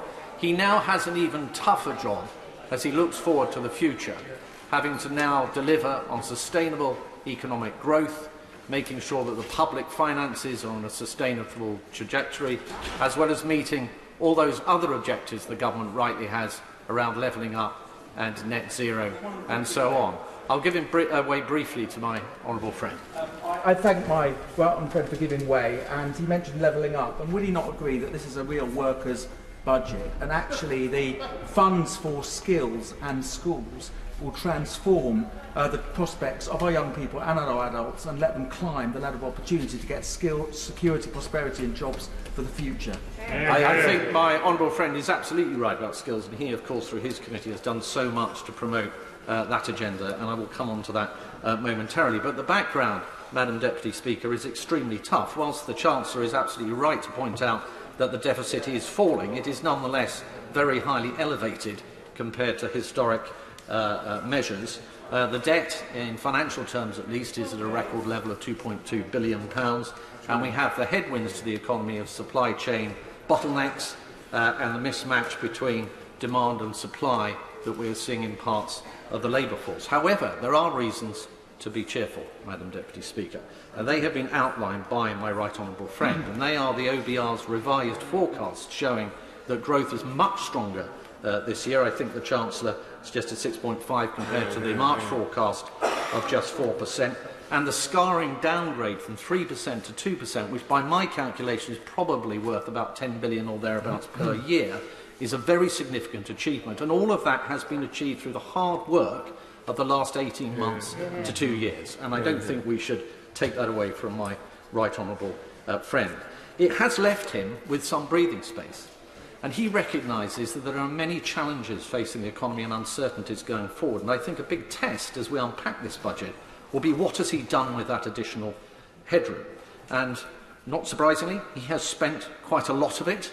It appears to me that with his fiscal rules of keeping day-to-day expenditure without borrowing and debt coming down as a percentage of GDP, that I think he has a headroom of about 25 billion in 2024-25 on the net debt target, which is about 0.9% of GDP, with the OBR, I think, in its economic and fiscal outlook, suggesting he has a 55 to 60% chance of hitting that particular metric. What the committee will want to look at very closely is how prudent an approach has my right honourable friend taken to this budget, and I can see my honourable friend itching to intervene, so I will give way to him. Very briefly, and I am listening intently, but I do believe that the government has done extraordinarily well in raising the national living wage as part of that headroom. It is a major step towards a high-wage, high-tech economy, and also bolsters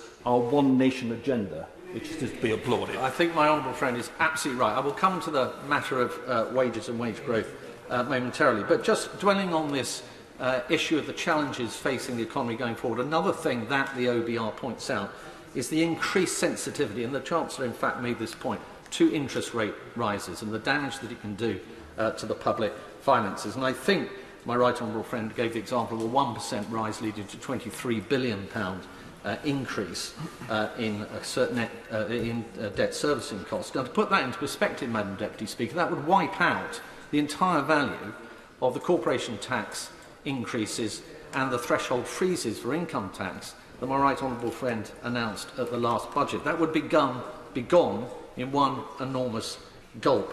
So we do have to be very careful about this vulnerability we have. Though we have low interest rates, and interest rates might move up in baby steps, it is applied to a very, very large level of debt indeed.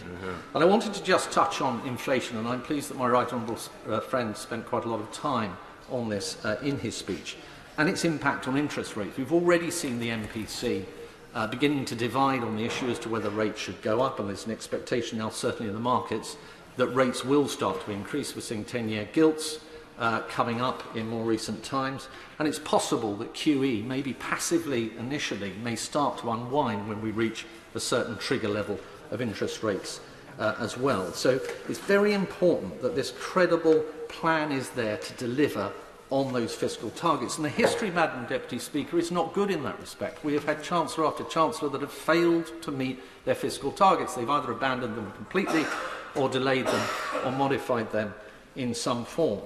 And whilst it may be the case, depending on what happens to demand in the economy relative to supply going forward, that there may be a case for fiscal stimulus even further down the line, and one thinks of the removal of the UC uplist, the energy price increases, the labour market demand-supply mismatches and the rising taxes, etc., often taking demand out of the economy. Nonetheless, that set to one side, the default position of the Chancellor must be to stick to those targets and to resist the huge cacophony of demands that there will be going forward for more and more expenditure, particularly that day-to-day expenditure that he is rightly targeting in his fiscal rules.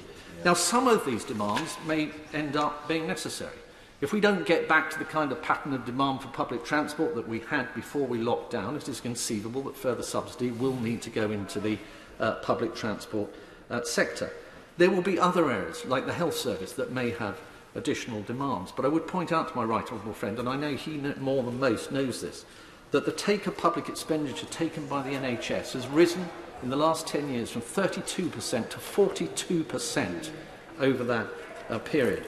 So he must get very good at saying no to ministers when it's necessary to do so, and to tell them to go back to their departments and work harder at getting more out of what they're given.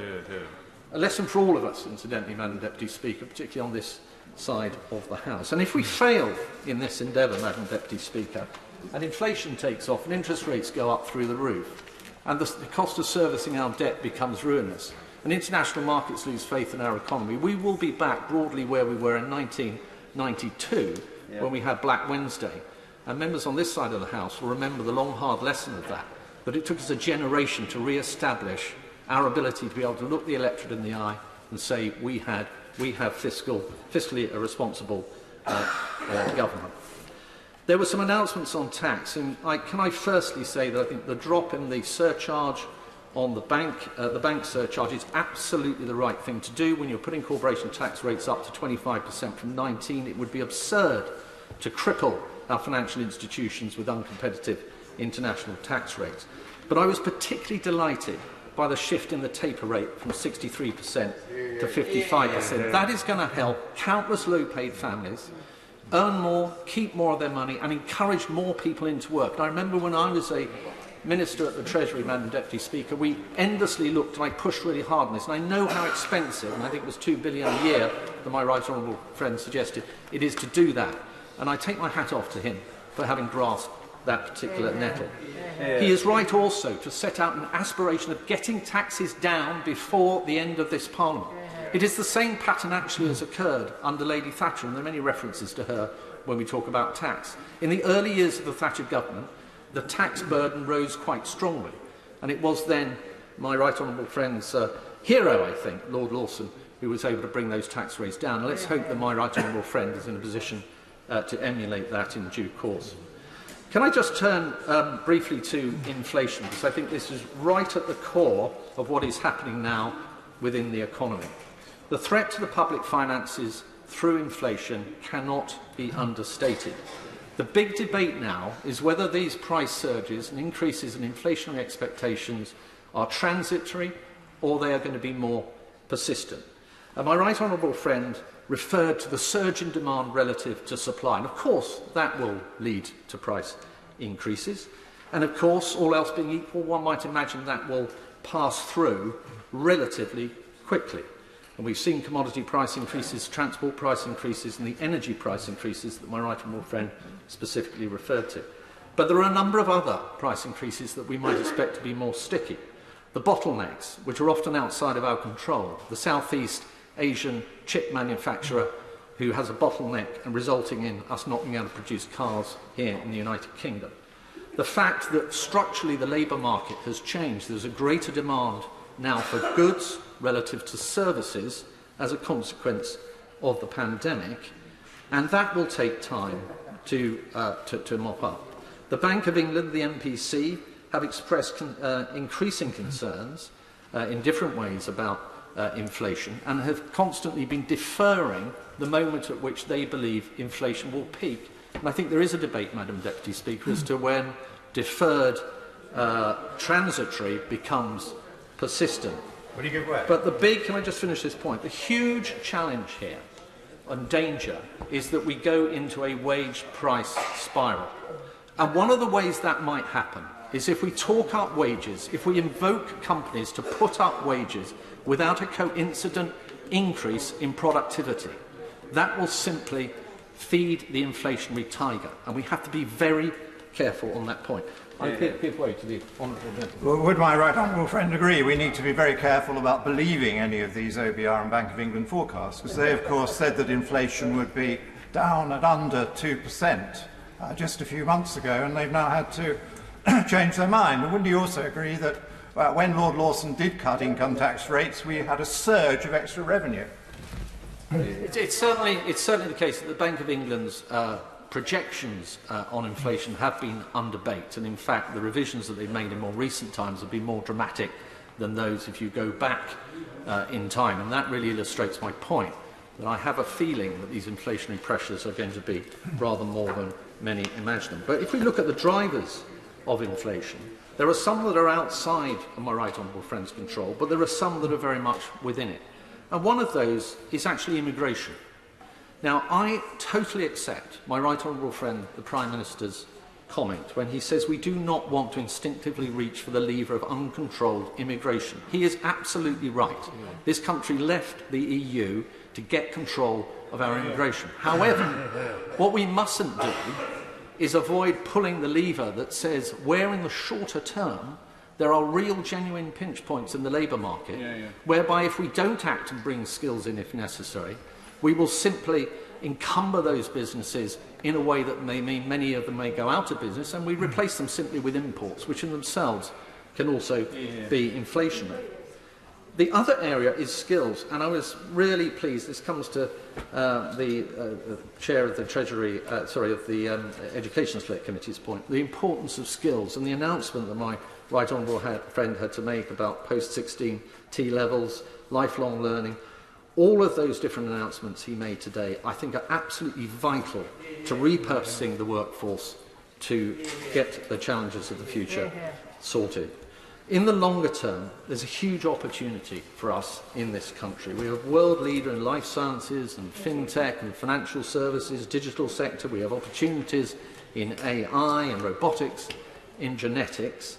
But if we are going to grasp those opportunities, we have to get up the level of business investment. And I think my right honourable friend referred to that increasing through time, which may be true, but it's still quite a long way below where it ought to be, and historically that's the case. So the super deduction, a very important move that the Chancellor has already made, the extension of the annual investment allowance to 2023, very welcome. But I do think we need to look maybe even deeper at how, beyond the point of the end of the super deduction, we continue to see business investment rise. On R&D, it seems to me amongst the plethora of announcements, figures and dates and different schemes and adjustments to reliefs that my right honourable friend identified, it seems to me within that we may have slipped on our target of, by 2024-25, hitting 22 billion. I think that may, if I heard my right honourable friend correctly, has slipped out to 26-27, and I'm not quite sure where we are on the target that we've had before of 2.4% of GDP by 2027. But those are vital targets for us to meet in the longer term. And the final point I would make, Madam Deputy Speaker, is there must be an overarching examination here of this recovery being balanced. Those that were hit hardest by the pandemic have been the poorest in our society. They were much more likely to be impacted by lockdown and a loss of income, and young people. So my committee will be looking very closely at all the issues that I have raised, including the last point that I have made. But can I once again welcome this budget? The Chancellor has been in a very difficult position. I think he's put forward a very positive set of proposals today. The devil will be in the detail. My committee will look forward to examining that detail including with my right honourable friend, on Monday of next week. Thank you. I now call the Leader of the Scottish National Party, who will be heard without intervention or interruption. Ian Blackford.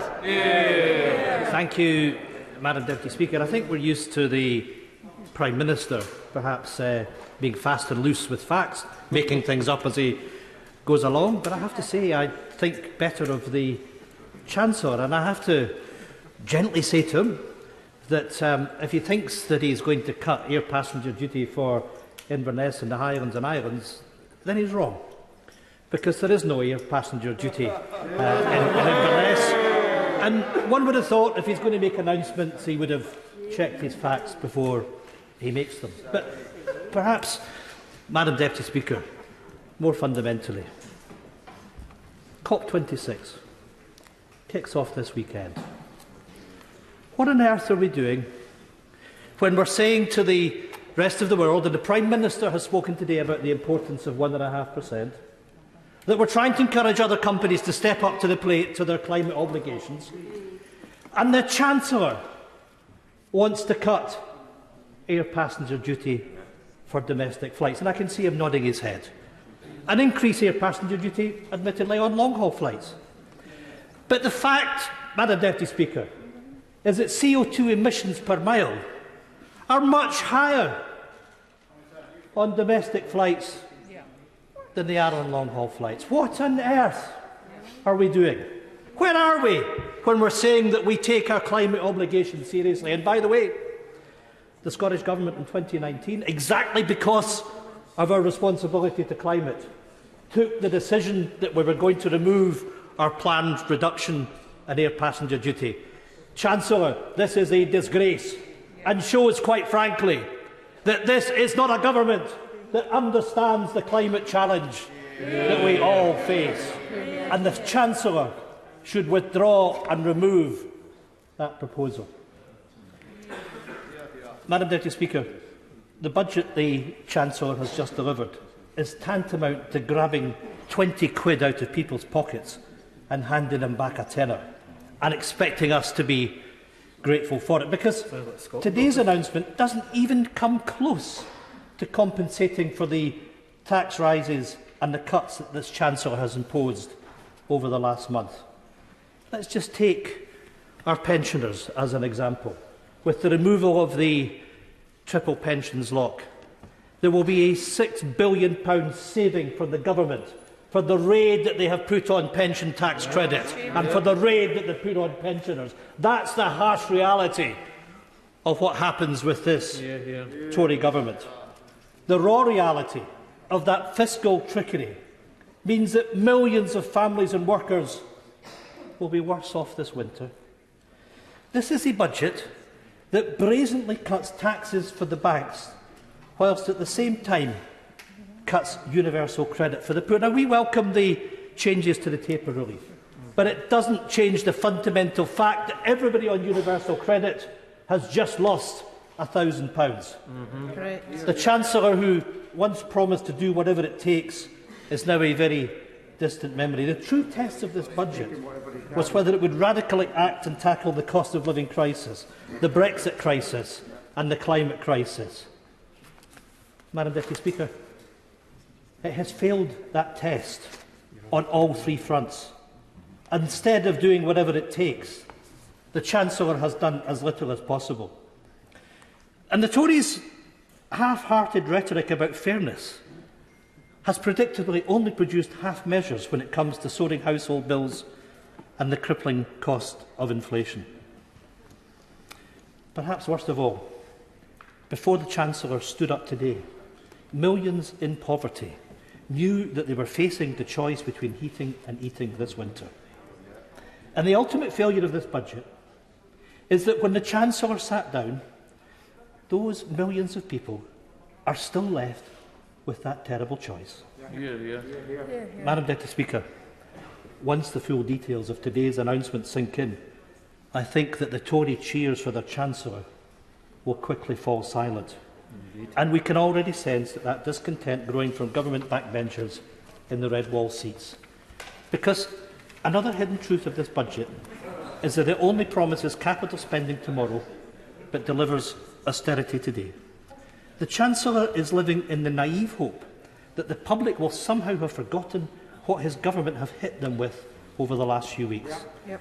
He came in today and bragged about his government's generosity.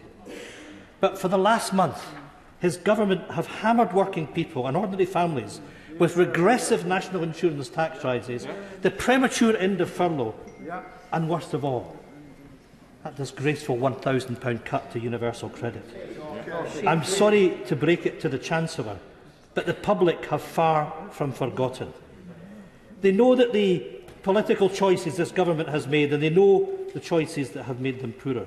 They know that they have been badly hit in the pocket by this government, and today goes nowhere near to making it up. They know too that the rise in the minimum wage is welcome. But I say to the Chancellor that the Living Wage Foundation will update the real living wage on the 15th of November this year. That will reflect what is happening, and perhaps the Chancellor and the Secretary of State for Scotland might listen, because actually this is important, because this is about the poorest. This is about people in poverty. And I'm asking the Chancellor to recognise the Living Wage Foundation's announcement on the 15th of November of the real living costs of the poorest in society. And whilst I welcome today's announcement to £9.50, give a commitment that that will be risen to rise to the real living wage this year, because that fundamentally is what will keep people out of poverty. Because we know that a full-time worker on the minimum wage this year will still be hundreds of pounds worse off because of the cuts to universal credit. The smoke and mirrors about rising wages just doesn't cut it. The Chancellor might want folk to think he's giving with his left hand, but in reality he's taking much more out of their pockets with his right hand. But nobody's fooled. The only people living in their own parallel universe are the neighbours in number 10 and number 11 Downing Street. Because, Madam Deputy Speaker, in the real world, people are struggling with a Tory cost of living crisis that this budget fails to fix. Indeed.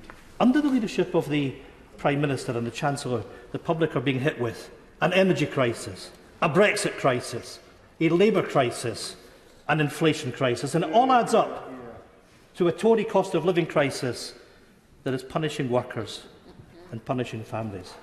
It is a deeply damaging pattern that has become all too familiar. What we are experiencing is a United Kingdom in constant crisis, and it's very little wonder that Scotland wants out. More and more people. Well, you know, they are predictable. I hear from a sedentary position, the Secretary of State for Scotland, or at least that's what I think his job title is, who doesn't have a mask on, despite the fact that members of this House are falling ill with COVID. But the simple fact of the matter, I would say to the Prime Minister and I would say to the Secretary of State of Scotland, that all of us have to recognise democracy. And the Conservatives have to recognise that there was an election to the Scottish Parliament that took place this year. There's a majority for independence in that Parliament, and that Parliament will bring forward a referendum bill. And it ill beholds those that lost the election in Scotland, the Conservatives have lost every election since 1955, to deny the right of the people of Scotland to their own sovereign will, to their own sovereign decision, to have a referendum on our future, offering us the hope that is failing from this Tory budget today. Keep going. More and more people are coming to the view that independence now offers safety and stability, an escape from the constant crisis of Westminster control. They are coming to the view that we can simply no longer afford to pay the price of being part of this failing union. Madam Deputy Speaker, the defining decision of this budget is the failure to fully reverse the cuts to universal credit. Tapering the rate is only tinkering around the edges of the problem. Correct. The decision was fully wrong and it needs to be fully reversed. Hear, hear. Because not alone was the cut to universal credit the wrong policy, it came at the worst possible time. It was a decision that was callous. It was a decision that was made before the rapid rise in inflation was truly known. But instead of having the strength to admit that they are wrong, the Tories have decided to dig their heels in. Earlier this week, the Chancellor, in many of his pre-budget announcements, said that this budget was a chance for him and his government to get back to, and I quote, a more normal way of doing things. So it's very telling that in the same budget he has confirmed that the disgraceful cut to universal credit, he is cutting the surcharge on banks from 8 to 3%. So back to normal for this Chancellor clearly means one thing. It means that the mindless mantra of the Tory long-term economic plan, it means austerity for the many and tax cuts for the few. Yeah. That is a very simple way for the Tories to prove me wrong. Do the right thing and reverse the cut to universal credit and put the £1,000 back into the pockets of those that desperately need it. And while they are at it, Madam Deputy Speaker, remove the benefit cap, the two-child limit, the rate clause, the sanctions regime, the 5-week wait, and finally, introduce statutory sick pay at the real living wage. As well as introducing these permanent measures, specifically and targeted measures are needed to help with energy prices for the winter ahead.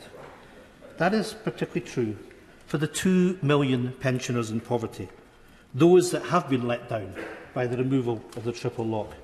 We believe that the fairest way to help is to introduce an emergency energy payment to cover families who simply can't afford the soaring costs of the price of heating and electricity bill. That would be, at the very least, the best way to protect people this winter.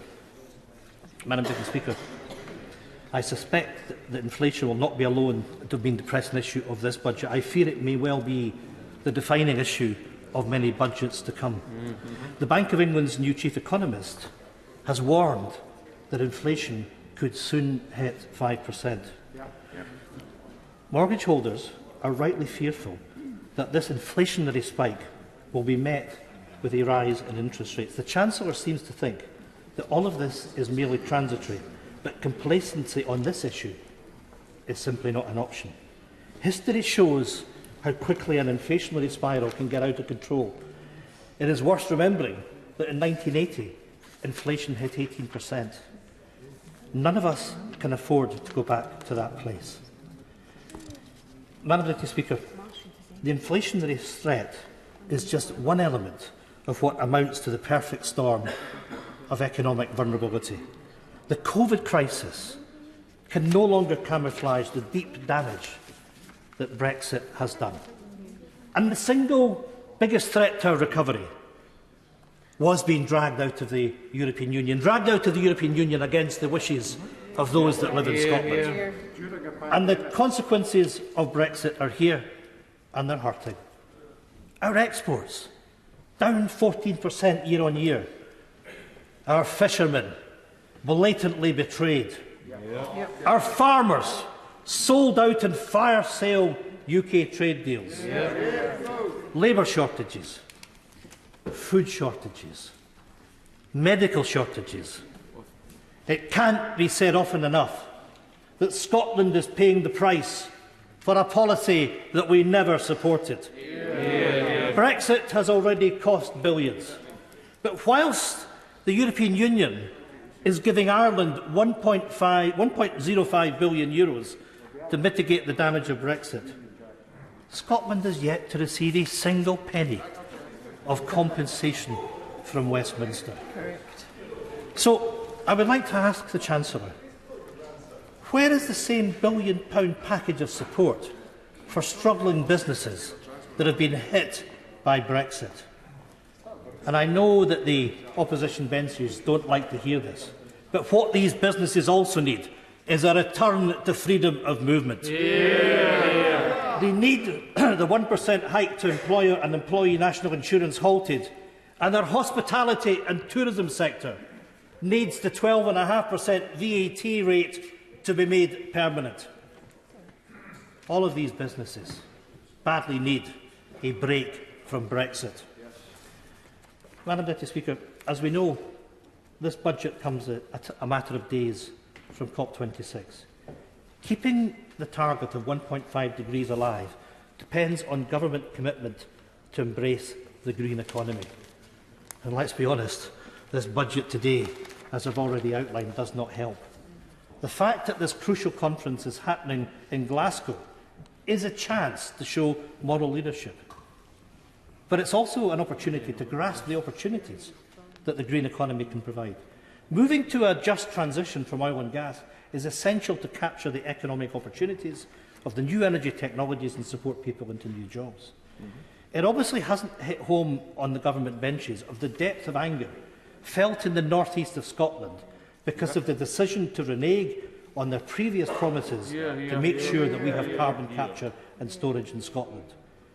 If this Chancellor was, and perhaps, Chancellor, this is really, really important, because this is about our ability to get to net zero, and it's about the fact that we know that the Treasury has blocked carbon capture storage in Scotland. And I'm saying directly to the Chancellor, and perhaps he will meet me then over the coming days, to make sure that the Scottish Acorn project is put back on track and that we increase the number of carbon capture and storage projects from 2 to 3, for the very simple reason that we need this. We need this in order to deliver on our net zero targets, and we need this to deliver 15,000 jobs in Scotland for that just transition. And I'm saying to the government directly, let's make sure that we give us some hope to the north east of Scotland. £350 billion of tax revenues has been taken out of the North Sea. We need a helping hand to deliver that just transition. And I need the Secretary of State for Scotland to stand up for us, to stand up for Scotland, to make sure that we get that just transition. And if this Chancellor was serious about supporting Scotland, he would have stood up today and announced that the Scottish cluster will go ahead. Because the reality, Madam Deputy Speaker, it was a purely political choice to deny that Scotland should get carbon capture and storage. And what on earth? Shocking. What on earth is the Secretary of State for Scotland doing? Sitting in his hands, failing once again to stand up for Scotland's interest. Hee-haw, I hear from the SNP benches. Maybe he's the Secretary of State for hee-haw.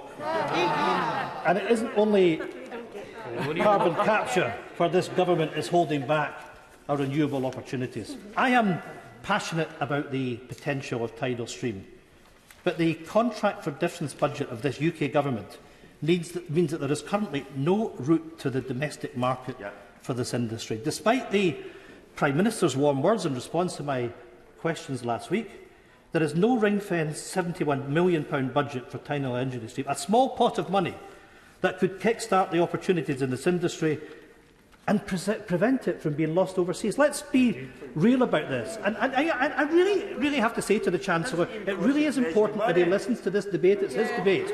Because we are serious about the opportunities. We're serious about the opportunities that there are. You can point to the clock all you like, but we're talking about the future of the renewable energy industries in Scotland and paying attention to what industry is saying, because we know with the breakthroughs in technology that we have, we know that the Royal Society has painted a picture of an industry that could represent 20% of our electricity needs throughout the United Kingdom. But it needs to be kick-started, and it needs to be kick-started with financial support. And it's the UK government, when we're all talking about our responsibilities to net zero, that are standing with the foot on the brake for this industry to get off the ground and deliver not just for people in Scotland, but right across the United Kingdom. And of course, there is no commitment to match the Scottish Government's £500 million investment for a just transition in the north east of Scotland. Now that the Chancellor has blown up the idea of a Boris Bridge across the Irish Sea, he should, after all, have plenty of spare money to invest. And on that point, can I ask the Chancellor, will the estimated cost of £20 billion for the Cancel Bridge now be ring-fenced for future transport projects in Scotland and Northern Ireland? Just one more promise that will be broken, just one more example of Westminster holding back Scotland's green future. Madam Deputy Speaker, this budget could have been an opportunity to do things differently, to get a grip on the cost of living crisis and to kick-start a fair recovery.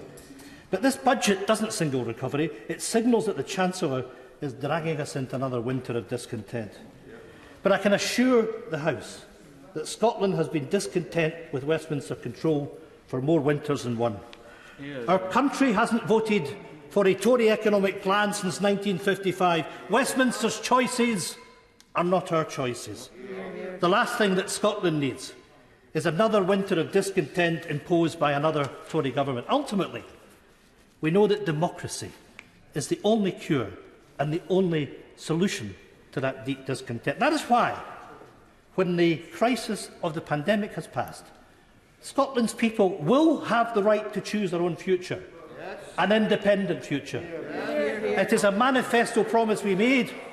It is a democratic promise that we will keep.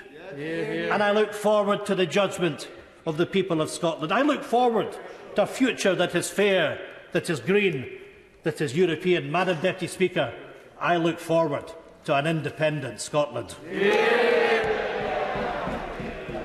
Call the Father of the House, Sir Peter Bottomley. Madam Deputy Speaker, I think the right honourable gentleman was saying thank you for the extra £4.5 billion which will come to Scotland as a consequence of the budget. I think he's probably saying thank you for the 8 allocations of UK-wide growth funds, the bids in Scotland between Aberdeen and Glasgow.